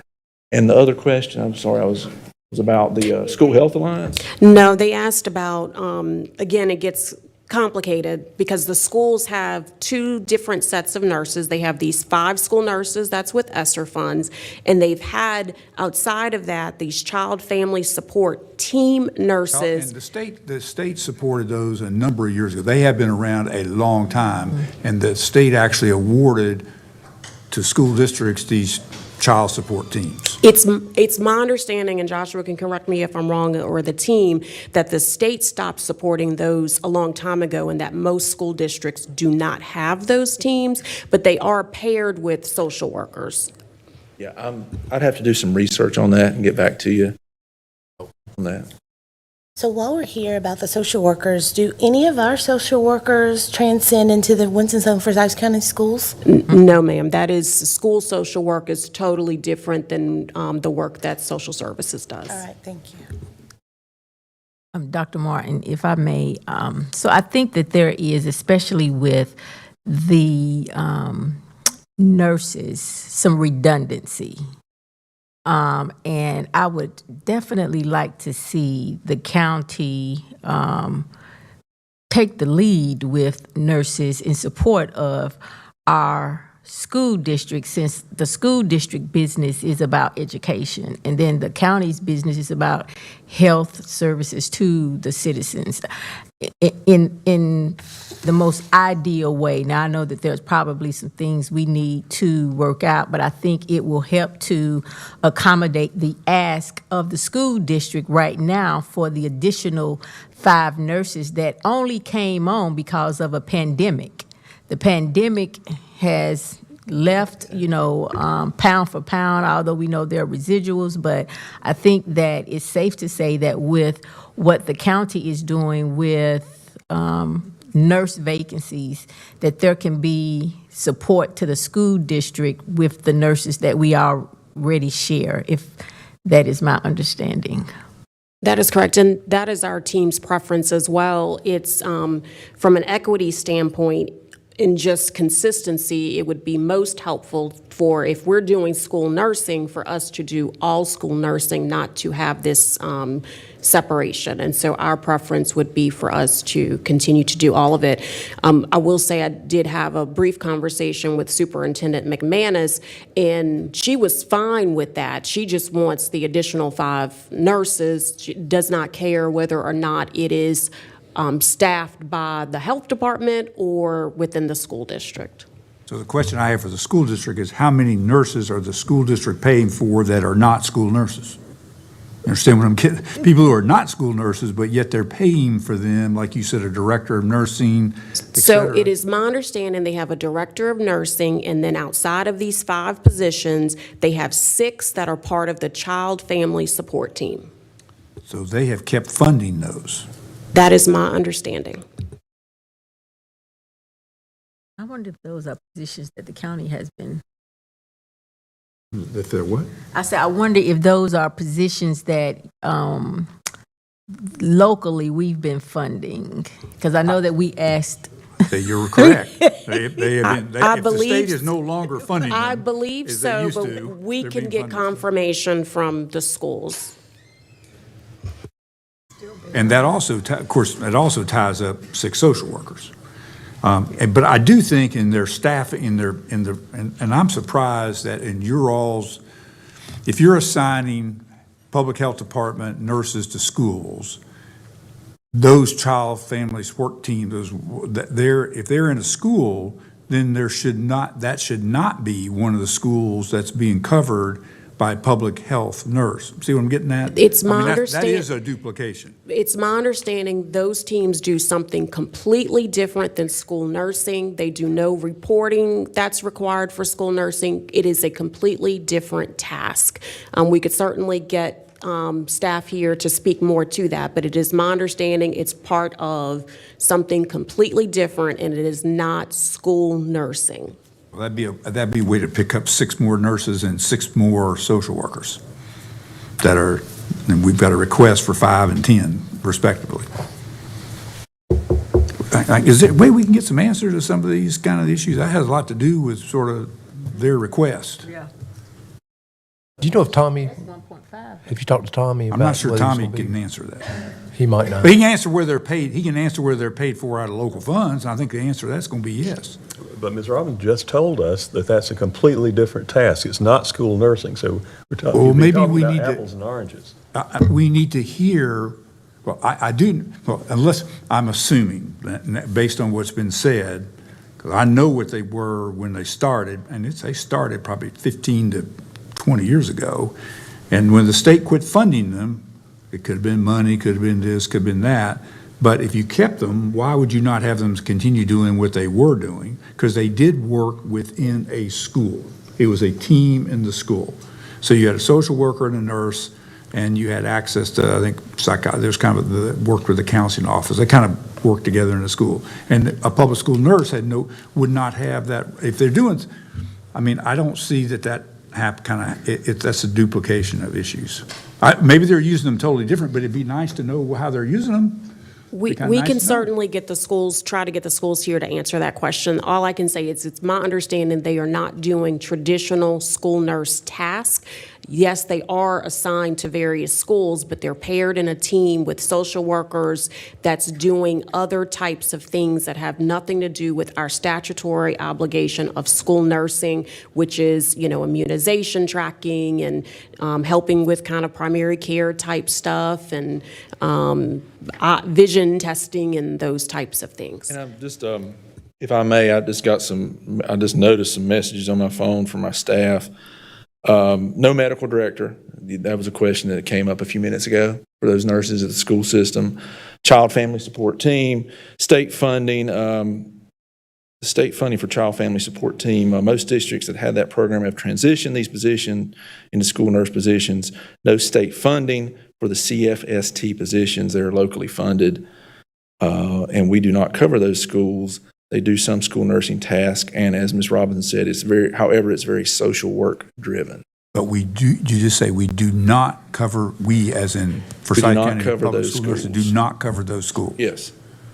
So there's no duplication of. All right, well then that should improve, looks like the ratio a little bit. Of course, I guess that ratio includes those 6 schools out, but. Yeah, I think, like I said, we can get more details. We can speak with Katie Key, Dr. Frederica Stokes, and get some more details or get someone to come here. So as it relates to the request from the school district for the nurses and the social workers, because I don't want to go down the rabbit hole of the school district business. So specifically to that request, based on now understanding the support already in play that is less about nursing but more about social work, I think it would be ideal if the school district could consider reassessing those positions that used to be funded by the state for strictly nurse purposes to accommodate the social work request, because apparently there is a team that includes the social work and the quasi-nurse. And I think sometimes what happens once these roles are transitioned and it's a big district, you kind of lose quality control over the position and they're just still there working. And I know just formally on the school board, we definitely had those kinds of issues. So it would be good to, work cooperatively with the school district as it relates to this ask to have that information, come to the top of the request as it relates to, do they really need 1.5? Maybe, as Tommy said, it's even less than the 500,000 to accommodate the ask for the social workers if there are already staff members there that can support the request of the additional social workers.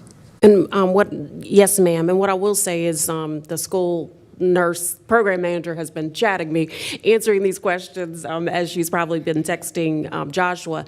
So a couple clarification points. The 6 child family team nurses, their work is more social work driven. They are providing some school nurse functions within 6 schools. So we are not covering those 6 schools, but it is more social work driven. They're doing more home visits, court visits with families, and those types of things. Again, our staff's preference is that if we're doing school nursing, that it is kind of equitable within the same system. I have a question. You say that some of these, I don't know when you talk about the teams, are doing, some of the nurses are doing other tasks other than, I suppose, nursing. Well, should a nurse be doing other tasks other than the nursing kind of work? If it's some other, you say there's social work involved, and I don't mean you directly, you just giving us information about social work. Well, if it is, look, it seems to me that social worker would be used for that task rather than a nurse? So these particular nurses are paired with a social worker. What I will say is even in the health department, we have various programs that utilize nurses that do like case management, care management, and they do home visits like nurse-family partnership. It is just a different kind of role, different kind of task. But they are providing that type of service within those schools along with some of the school nurse functions. So I think what we need to know from the school system is, I guess, the impact of the social work component that they are doing, and we don't have the answer to that. They would have to answer that. And from what I'm hearing, Chantel, it sounds like we're just talking about apples and oranges relative to namesake. The nurses across the board, you're telling me, are credentialed to do what they're doing. They're not somebody you've given a name to, title, and they don't have to be credentialed. That is correct. Okay, thank you. I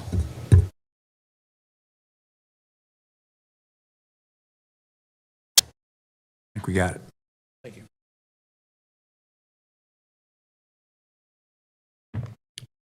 So do we skipped over the Department of Social Services, their recommended, their alternate service level requests that are included in the manager's recommendation.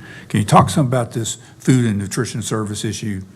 Yes, I'm going to ask DSS Director Krista Smith to come up. What I will preface it with is that Food and Nutrition Services has experienced a 66% increase in applications since 2019, and we've not had an increase in staff. We did hire former Deputy Director Liz White, who's come in and assessed the operations. She's turned around operations here for Forsyth previously, as well as in Guilford County. And at this point, our assessment is that it really is just a capacity issue. We've been using overtime. We've been using a contracting agency. We do have a statutory requirement to be at 95% timeliness, and we are not. And so we're hoping that these additional positions will get us to that. And I'll let Krista speak to her slides. Hi, good morning. Morning. So first off, I have a chart to show you guys around staff overtime, utilization. We do this voluntary. We have not done mandatory. Some of that is around retention. But we have been heavily utilizing staff overtime, and this is this fiscal year, around $289,000 in staff overtime. And then we have also leveraged Vanguard. We've brought that contract before you guys. So social services, or the state policy, requires that our staff have to be employed with a DSS agency to process an eligibility case in the state system. And so Vanguard allows us to leverage other counties' employed staff during after-hours times so that we can create some additional processing from people who already are trained to do it. So this fiscal year, that's $155,815. We were given some additional funds around food stamp eligibility processing from the state, which is what we have leveraged for 2 years now to utilize these Vanguard staff. We calculated that over into equivalent FTEs using our salary with fringe dollar amount. It's around $28 an hour. So that's how we got to an equivalent FTEs. Of course, staff overtime is at time and a half. So that was 4.2 equivalent full-time employees, and the contract investment is equal to 2.3 equivalent full-time employees. Questions about this chart? Well, I get it, except in terms of the request, what starts out as 15 full-time positions, and I have no idea what an IMCW2 and an IMCW3 is, but whatever they are, is this the money it takes to, we're actually, because of the contracting and the overtime, it's actually 6.5 of those 15 positions that if we could hire them, we'd save 6.5 positions. So quite frankly, the net to the county cost is less than the 15, and plus the state's paying roughly, not half, but almost half. It looks like the state pays almost, no, it actually pays more than half. Yeah. So I'm interested in how the net increase gets into, because we're looking at charts with position issues, which are very different obviously than the cost. Because if we can save overtime costs and save contracting costs, so forth, and I've wondered in these contracts, so you believe we can hire people to replace these contracting positions? I thought we couldn't find people. Are you trying to tell me we couldn't do it because we didn't have the positions? Our vacancy has started to get, much improved, and she has another slide. It's about 7%. And just for clarification, we're requesting a total of 12 positions for DSS, and the county cost is $327,000. And she can go through this slide. Yeah, before you go to that slide, let me understand, what is in the manager's recommended budget? The 12 positions? 12 positions. All right, plus the Medicaid hearing officer. Total 12 positions, which includes the Medicaid hearing officer. Right. It was 8 of the 10 income maintenance caseworkers twos, 1 of the 3s, and then the 2 program integrity and the hearing officer. All right, so you're recommending 8 of the 10, 1 of the 2,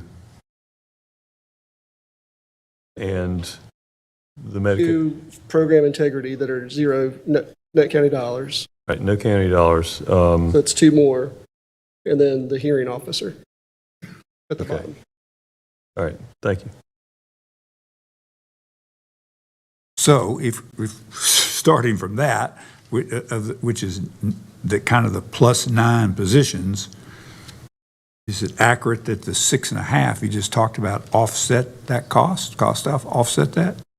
Essentially, we're saying that we would not need to utilize staff overtime and this contract should we get these positions.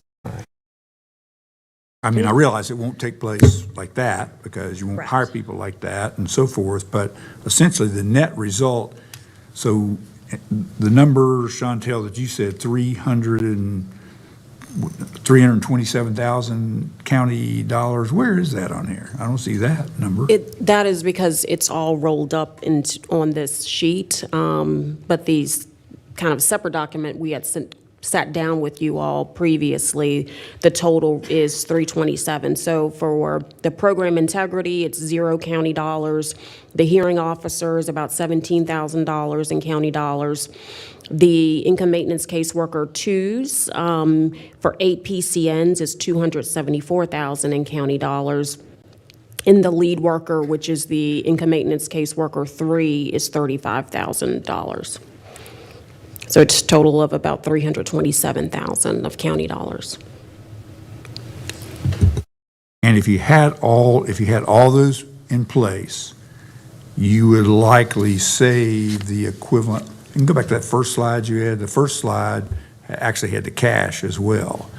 It had basically 599, or basically 600,500. You would save that? Revenue from the state to offset that, right? Right. So we do receive 50% reimbursement on this that you're looking at on the slide here. So the total $444,738 for overtime and contract total, we would have received 50% reimbursement.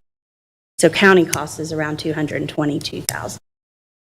So, okay, so taking the 600,500 and dividing that by 2, you're at 300,250. You're looking at our cost being 327. So it sounds like we would have very little increase if those 9 positions were filled. We will have, the net county dollars is $327,000. Certainly, we would not be expending the extra dollars in overtime, but we also don't budget overtime. It's just something that happens when we need it. Where does the budget, if we don't budget overtime, what source of funding pays for it? Lap salaries. So we're taking that out of lap salaries, all your overtime. Yes. Which means you're not getting hour for hour work, which is a bad thing. Correct. That's why having more positions to do that saves on the value of the overtime. Yes, sir. It's not changing the budget, but it changes the cost, the real expenditure. That is correct. Which is back into a whole nother question of budgeting full positions then when they'll never be staffed. Yes, sir. Yes, all right. Will this bring you to the 95% statutory requirement? That's what we were working on, so.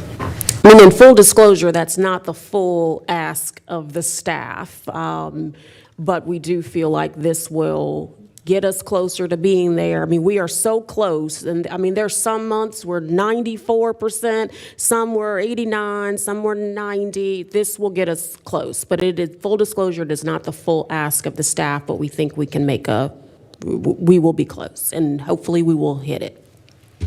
And I think this chart will answer some of those questions. So the blue bars on this chart show kind of the increase in application growth that we have seen since the fiscal year 2019. Of course, there were some questionable times during COVID on would that be sustained, but our public health emergency was ended about a year ago, and we have seen that sustained through 2 fiscal year cycles.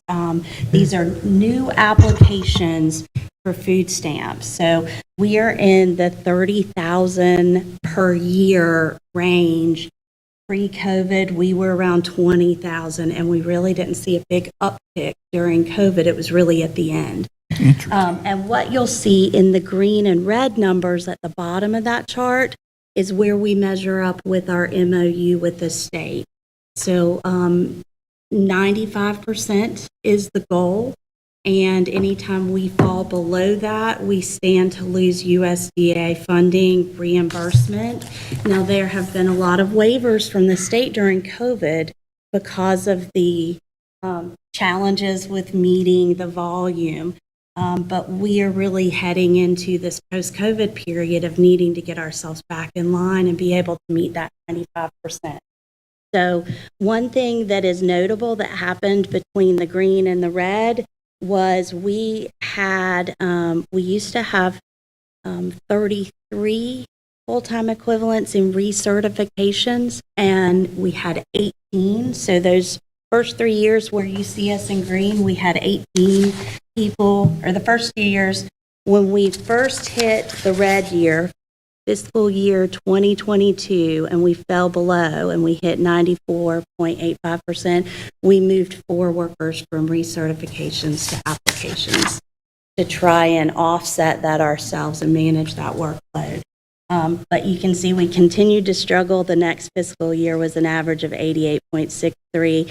This year we have done some process realignment and really tried to streamline things internally. We've been able to pull it back to 90.36, but that's where we have realized we're at our capacity. We need additional staff. And just some numbers. During those green years, we were at an average of 1,000 applications per worker per month. That's what that works out to. In these last 2 red years, we're at an average of 1,400 applications per worker. Per worker per year. So that's 83 per month in the green years, 116 per month in the red years. Adding the 8 workers that we're asking for, which is an income maintenance worker too, will bring us to 86. So we'll be slightly above per month where we were in those green years. So we think that'll do it. I see where you're coming from. I tell you what's interesting is that I think we understand why you would have the increases low in 2021 and partly the 21-22 as federal support dollars and, as you say, the emergency issues and things were available. But you go back to 18-19 when there was none of that, at 20,000 and to actually have a 50% increase when those dollars expired. I mean, obviously our population grew during that time. So it just seems like a real disproportionate kind of growth in applications. I kind of have a hard time sort of I heard you pose that question a couple years ago. I'm left to just kind of guess about it, and I don't want to assume anything. But I did go out and look for if anybody has done any particular that has more expertise than I do on pulling together economic concerns and stuff. And what I found was really interesting. Would love to share it with you, although I didn't make copies for you all, but I'll leave it. But there's some interesting stuff around how expansion and the marketing of that and everything being able to be applied for online at the same time. Now right? And so you had posed that question. Other expansion states have seen around a 3% increase overall in their food stamp recipients, which is good. More people that have been eligible previously but didn't think to apply are now, right? But I don't think that fully explains it, but there is some other information out there about expansion and the impact. Would love to leave it with you if you'd like to look at it. Yeah, I'd be interested in that. Thank you. It's just need to get, does everybody have, we just need to make copies of it? We can do that. Yeah, we're glad to do that. Thank you.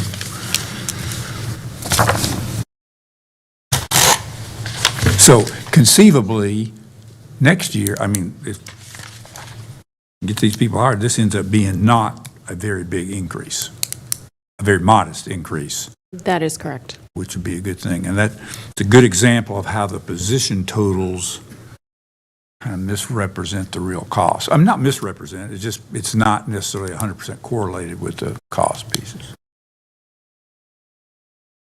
And one more thing I wanted to clarify for you. The two staff, the IMC2s, those are our processors. Our program integrity workers, they are at a higher level because they do more complex work with assessing and evaluating fraud cases that come in.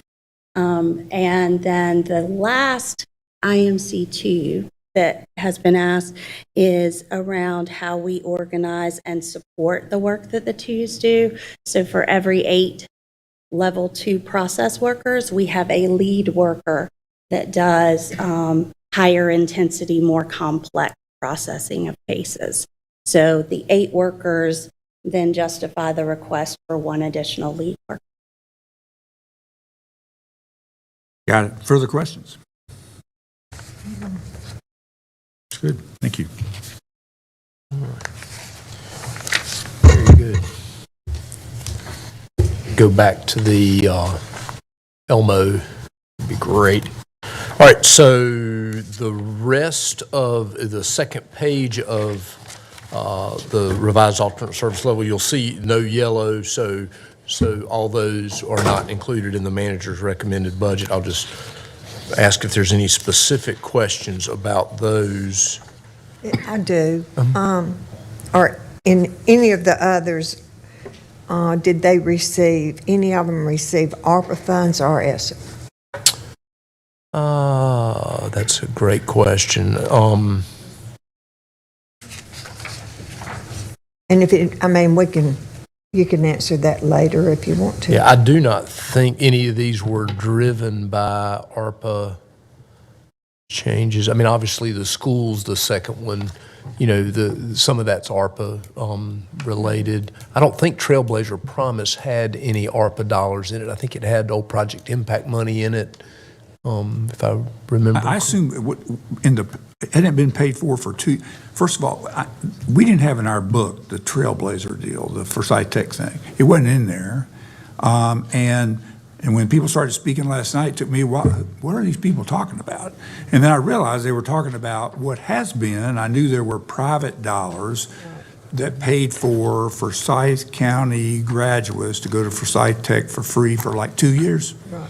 And I'm assuming the second year is ending, and there's a belief of how do we continue doing that. And I'm kind of wondering what sort of plan is there to rate. I mean, It was on page 243 in the budget document. Not in the alternate service request. See, this is That's a the special appropriations request. yeah, well, this is a, Yeah, we included this this is an departmental. alternate service instead of special, but just simply because it's It's in Forsyth Tech. Forsyth Tech. Yep. Well, shouldn't we ask if they have plans to continue it? Because I've always been told that their foundation paid for some of this in private. Yeah, So so, Dr. Spriggs, when she presented a few weeks ago, stated that they are trying to get additional donations. They will have a campaign. They're hoping that this will help them to kind of one-time funds, and they're hoping not to have to come back, is what I recall that she said a couple weeks ago. It was a bridge strategy. I mean, I listened that day. I mean, I don't remember her saying, we want you to jumpstart this with $2.7 million, and this is where the $2.7 million came from because it cost this much, this past year, and this is where the dollars we had, this is what's going away. Maybe I took a nap. I don't know. Well, maybe I didn't miss it. It covered 1 year. Yeah, Originally, it covered 1 year, and this is to. We can send the link to the recording. Again, I'm going off memory, but I feel like she had a whole slide about this particular item and talked about what they've previously received and then their plan for sustaining it in the future. Yeah, I was not here that day. No, you were here, Chairman here? Martin, yes. And I sit on the board of trustees, and this is what it was mentioned. I seem to remember hearing it mentioned and thinking that was a big number.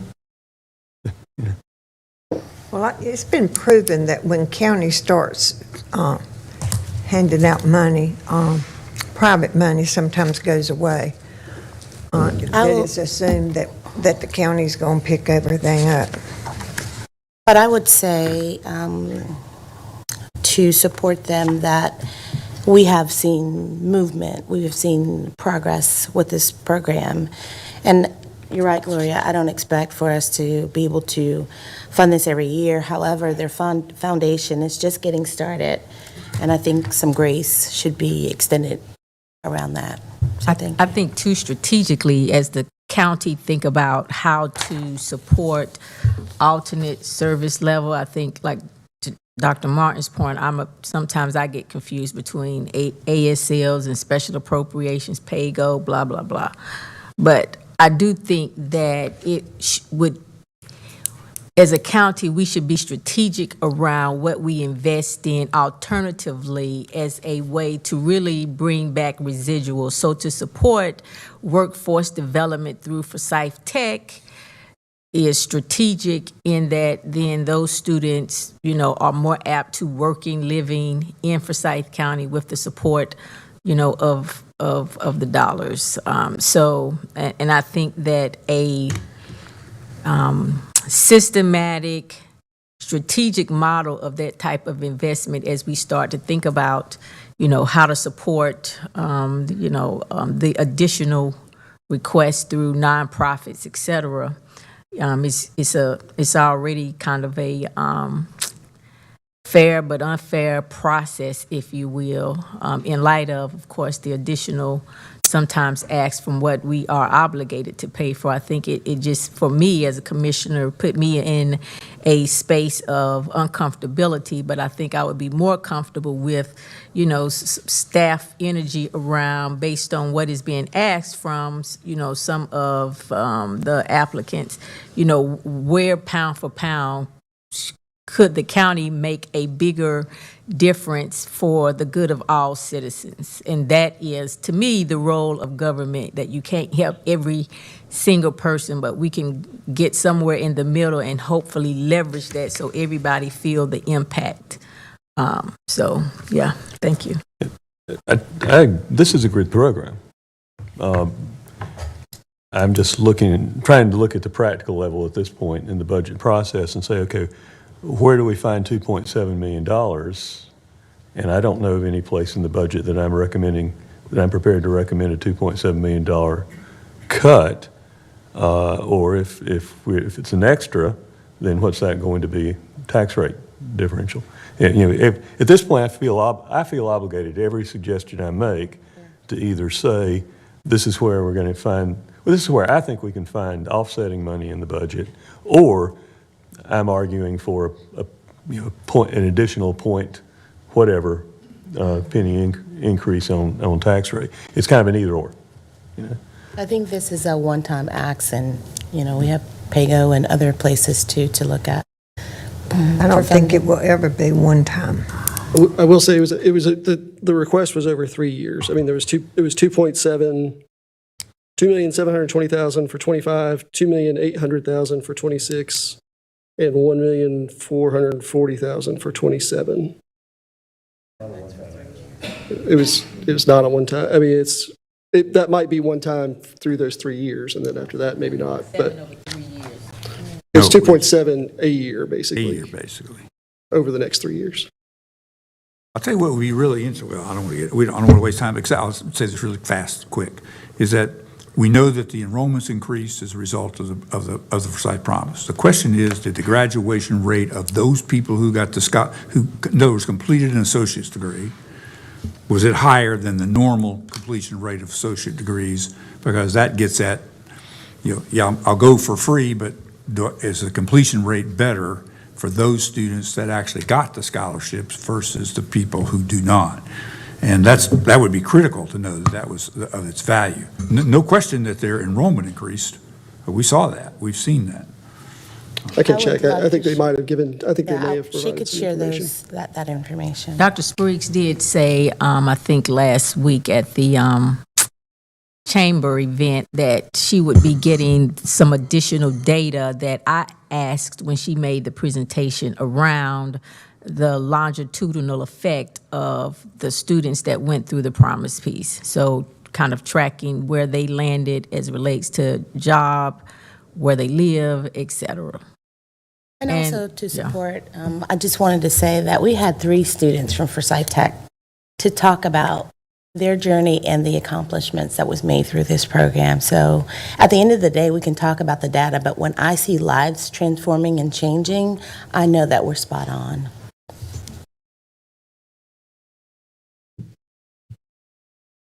Yeah, got it. In this list, one thing I did meet with some of the, I actually got both a letter and then met with the Cooperative Extension Service Soil and Water Conservation folks. And as I understand their request they have a, I think it's 1.5 people, if I remember correctly, and the half-time person they're having a hard time keeping because it's a part-time job and keeping somebody to be consistent. And apparently their argument is they're leaving on the table a number of, they have no capacity to get a lot of the state grant monies and then manage them. And that's to help farmers, others, et cetera, do things. And they said if we had this, we'd probably have enough capacity, we'd be able to get a person who'd be willing to stay with us some because it becomes a full-time person.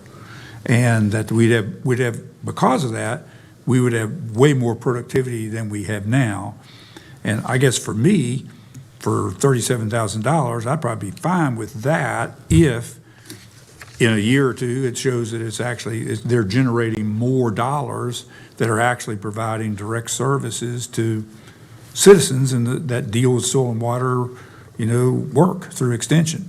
And extension keeps good records.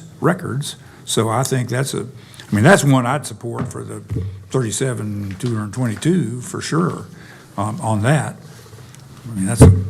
I think they're having, since you met with them, they were having retention issues with the part-time person. I think that person may have left, so. Yeah, they thought they were going to, and they said, we've had this trouble before. Yeah. And the one person, they just went through the list of millions of little things, lots of things that job does. And that's a case where I think most of our counterparts around do have a lot more staff.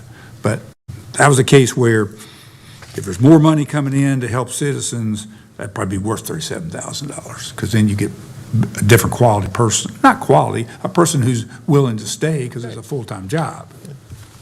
It's the kind of deal. And they're a little worried about the person they have now because he's getting close to retirement. So they're worried about a successor who can actually do the work. I think if I remembered all that conversation. Remember that pretty well, just don't remember much about Trailblazer. Yes. But anyway, I'd really like to see that. That's a very small matter. Small matter. I'd just like to say thank you to the staff. This is what I have needed for years and years and years on this alternative service, is the ones that will be beneficial to the services we're mandated to provide, not services that we aren't mandated. I feel comfortable when you tell me this will help our employees and our departments. I feel comfortable spending that tax dollar. So I know that you all get all kinds of different instructions on special appropriations and alternative services, but please know this has been very beneficial to one commissioner. Thank you. Chair Martin, and I definitely agree with Vice Chair Wisenhunt that this is very clean and helpful, and I definitely appreciate the guidance of staff as it relates to helping us to make the decisions on behalf of, again, on average, the taxpayers of this county for the good of the whole, because we can't meet every single request and ask. But I do have a question about the parks. So there's a $1.8 million, and excuse me if maybe I went to sleep on this, because obviously this is not new. So under parks, multi-use ag park, LWCF element.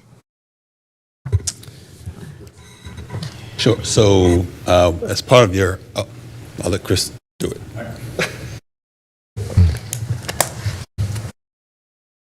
Good afternoon, Commissioners. The LWCF element for the ag park, the ag park is adjacent to the ag park.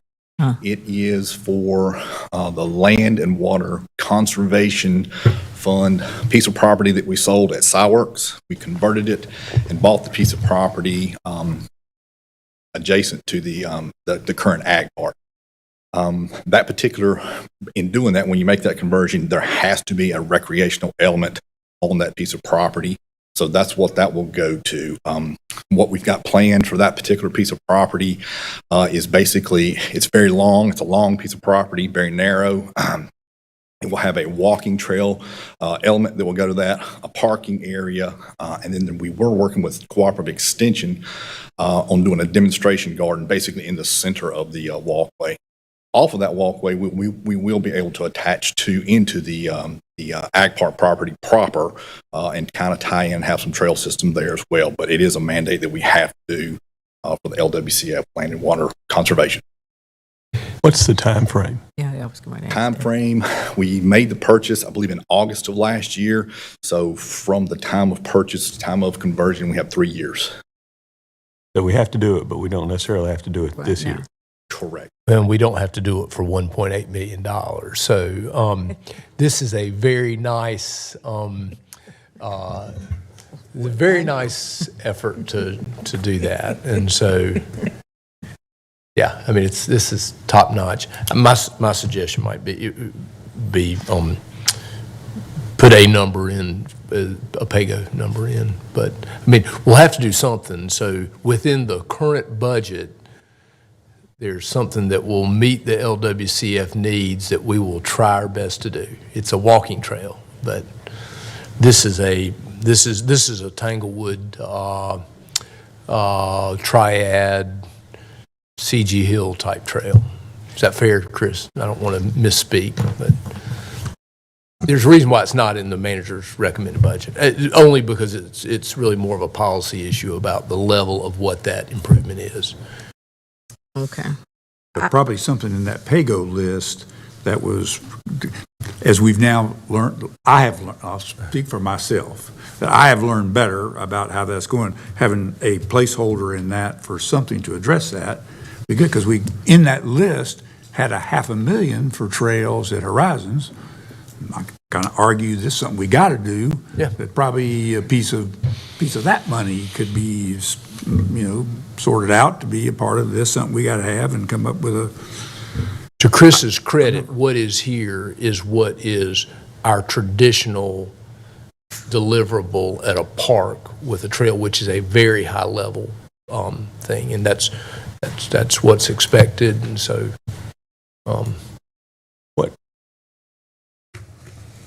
What less expensive trail surfacing that will last might you do instead of, say, an asphalt trail?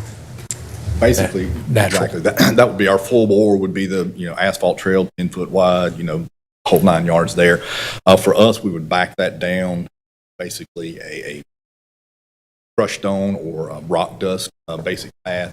The maintenance on that's just a little heavier, on the maintenance side of it, but is cheap installation. I mean, it's for a lot of recreational purposes, the softer surface is an advantage for the trail users. I agree. There's a debate whether which surfacing is the best. You're correct. Anyway, like that regularly. Yes, sir. We'll have to resolve it right now. It's good. Well, we are. Any other questions on this before we go ahead? I do have one question about from the Community and Economic Development Department. For the Economic Development Analyst, what would be the primary function or benefit for this position?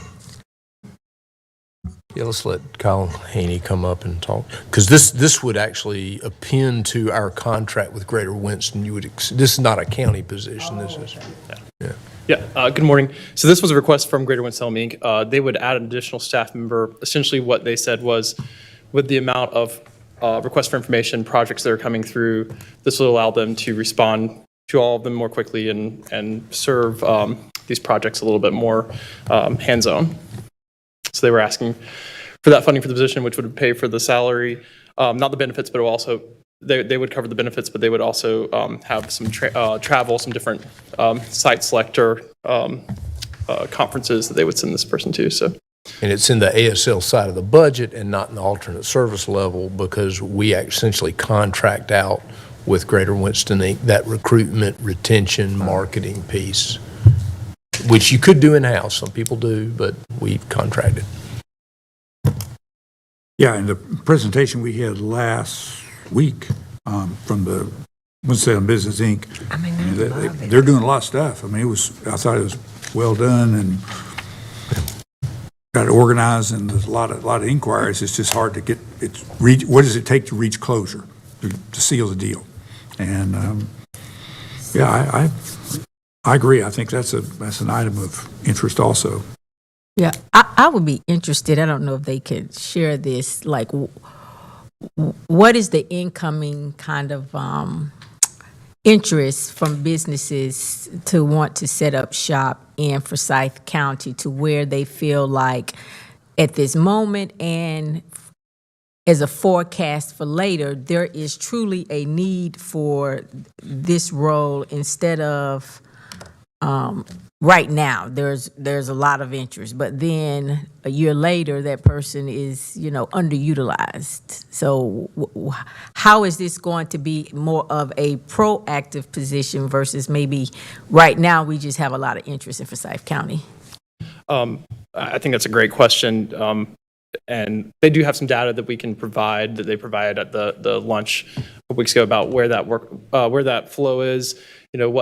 What I think Mark would say in the situation is a lot of the economic development is going to these different site selector conferences, these different industry conferences, and getting on folks' radars so that when they're making decisions for expansion in the future, they're aware of the location. So, I think in his request, that was a piece of it. Was there some conferences or industry things that they're not able to attend because of their personnel level at this point that they would add?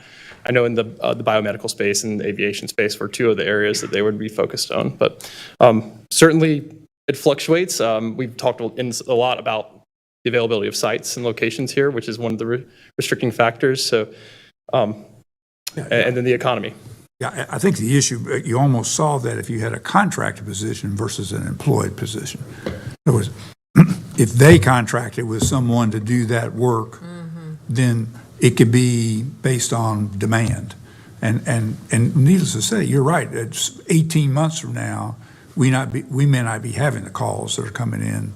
I mean, once a lot of things are set in place, and if the economy begins to slow down some, which it's showing some signs, but if that happens, some of that will slow up, and then you're in a position to say that your contract gets reduced or whatever, you're kind of paying differently. You probably pay more for the work right now, but you also have complete flexibility as the market changes. You don't have a person you're trying to find a place for later. That actually is a thought.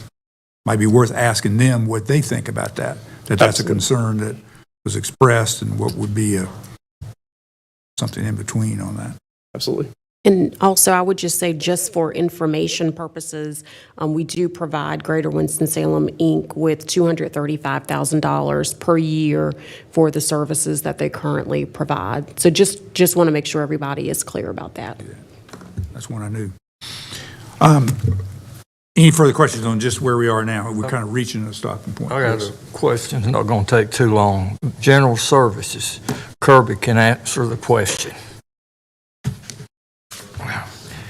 And while you're coming up, what it's got to do with, it says security enhancements at the courthouse and Health and Human Services. I can understand the older buildings of, is this security, is it devices of some kind?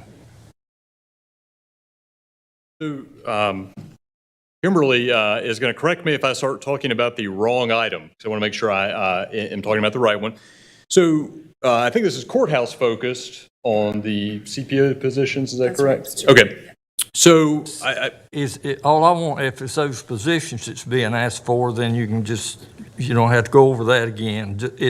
I want to know if it's just to do with equipment or something like that. it is not infrastructure, no, sir. It's personnel related and reallocating certified police officer positions from the courthouse to the health campus if the sheriff were to take over those 3 certified law enforcement positions. Okay, I thought maybe it was, it just said security enhancements, and It would certainly enhance our security at the health campus, because we do see a need there for an enhanced security presence. So, but it's personnel related, not infrastructure related. well, the thing that was make the question come about, I thought if part of it was infrastructure or devices, and that thing operational 6 months, that somebody had messed up. Yes, sir. It's going to have to get you to fix it. So Well, you're home free right now. Thank you. All right. Appreciate it, sir. Did Kirby do okay, Kimberly? Okay, all right, good. And where was the revenue coming from, Kirby, on that list? I think that was the reduced cost from the sheriff, wasn't it? Well, so let me just frame what we do now. Right now, we provide 13 positions to the courthouse that are security related. 10 of those are guard positions. 3 of them are basically police officer positions. So the revenue there was eliminating 3 guard positions from the courthouse. So the revenue is the savings in the contract if we were to eliminate those 3 guard positions. But that assumes that you select the sheriff's alternate service. So three deputy. Yeah, let's. So do you want? Because that was what was not said really when the sheriff. I was trying to get at that with private, so we have guards that are less paid than sworn deputies. That's correct. And we already got some guards. Got a bunch of guards. Just to frame it. Yeah, Do by we contract for those guards? I mean, we're contracted with somebody else, or are they our employees? So we contract for 13 positions. Okay. 10 of them are guards, 3 of them are essentially police officers. With Allied Security? Yes, sir. Okay, that was part of, that was, the word guard wasn't used, but Allied Security was. You're right. Okay, I'm with you. And by Constitution of North Carolina, if you look at the state constitution, it's 32 pages or whatever it is, it says in the state constitution that the sheriff provides security inside the courtroom. So that's sort of that's a fixture, and this county chooses to provide the building security, the intake and all that because it's less expensive with private security, the sheriff's request in the alternate service level is essentially to take over full security for the entire building. So that would take away the 13 contracted positions that we have. If you were to approve this item, basically Forget this item. Let's Okay, I talk about the apologize. sheriff. Talk about the sheriff. So So my it's the understanding- sheriff's proposal of his 22 sworn Let deputies. Kimberly do that. Can we do? Okay. Okay, yeah. All right, 22 sworn deputies. Don't go anywhere, though. We'll go too far away. Yeah, okay. So if real hypothetical for me, let me tell you, if we did 22 deputies, we would save 13 contracted positions. That's correct. So well, I would say with a caveat, we're not going to reduce the full contract position because the reason for the general services request, which again is separate from the Is to sheriff. peel off 3 of That's those right. and send They them would like- over to that's the correct. Health and Human Services building. That's right. That's correct. We have no security at Health and Human Services? Back, Kirby, you're coming back. That's good. Yeah, that's good. That's the enhancement. And so what we see right now is a lot of traffic in the Health and Human Services So campus. how many do we have at Health and Human Services now, staffing? I'm glad you asked that. So we have a lot of guard positions. That's folks without the power to arrest and without firearms. They're basically observe and report type of positions. We have one CPO, which is basically a police officer, it's a private police officer, a public health, and a DSS. What the enhancement would do is take the 3 police officers with the power to arrest and a gun, basically, from the courthouse, put them at the Health and Human Services campus because you're going to open the Highland Avenue Center that has no security presence right now. So one would go there. One would go to Annex 1 where you have the Family Justice Center. It has no police officer in that building. And then the other would be a roving supervisor that would coordinate all of those law enforcement positions. That's the enhancement piece. So I think you'll see a request when the Highland Avenue Center opens for additional security regardless. But this sort of attempts to address that in the enhancement piece. And we'll be open in a park, so the roaming security that will be helpful. Could I go back to Dudley's statutory obligations for the sheriff in the courthouse? So when you say in the courthouse and in a courtroom, right, they're different. So was our sheriff, that's okay, I just want to be clear for myself. So the sheriff was asking for courthouse, not courtroom. Courthouse and courtroom. But if they're in the courthouse, they're going to be in the courtroom, I assume. That's why he's asking for so many. That's right. He would take over all Okay. security I just wanna be duties clear. within the courthouse, which does include some of the things that the allied staff are currently doing, like security checkpoints and things with the entryways. I just want to make it Do you need a layman's sworn terms. deputy to, when you take stuff out of your pockets and walk through the metal detector, do you need a sworn deputy there, or can a guard do it, which is what's going on now? You have both going on now. I'll just say that. The guard is the one that's taking your stuff and putting it through the magnetometer. But if you step through that magnetometer and set it off, it's a certified police officer that's employed by Allied standing on the other side wanding you. So there is a both. Thank you for that. And the reason is because a lot of your disruptions in common area is going to happen right there. Part of the sheriff's request was some additional courtroom. There was a component of that. I don't want to leave that out. Yeah, 2.5 more people. Yeah, and Per. Yeah. So. Okay, we've been at it for a while, it needs a break. Why don't we take, it's a suggestion, why don't we take a break for lunch, and I think there's a little digestion, I need some digestion required to do a little work, and then maybe we convene later with maybe more refined questions of sorts, and because I guess we've kind of, and I need to digest this document that Kyle gave us with the answers to these questions in red. And the only thing we really have left that we were going to do, it's really, other than respond to questions, from an organized perspective, is the special appropriations alternate service level. I was just going to ask if you had any questions or want to hear from any, you heard from a lot of those folks last night. That was the predominance of the discussion. But that is the only thing left on our, we had. And again, I was going to ask you if you wanted us to even put those up. You've got them. It's the most current list. If you have any questions about any of those, you can catch us at the break. Are we going to be provided the worksheets? I think I asked Kyle that earlier. The worksheets that we previously had, we kind of checked off boxes. You should kind of kept us have in the alignment most- and in order. Yeah, so you have this, but then I did print out.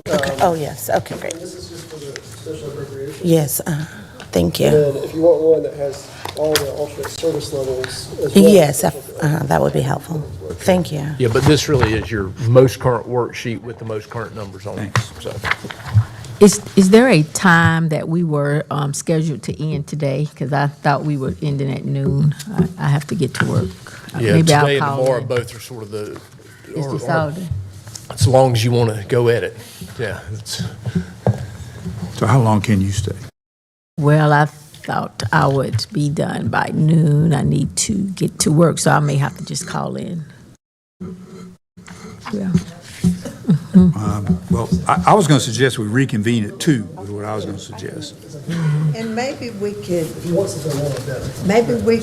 each individual. Be thinking about. What we have in mind. Yeah. And see if there's consensus on anything. Yeah. And you're free to get with Kyle, you're free to get with me, you're free to get with Chantel or any of the budget analysts on any questions. If you want us to help prepare one of those, All right.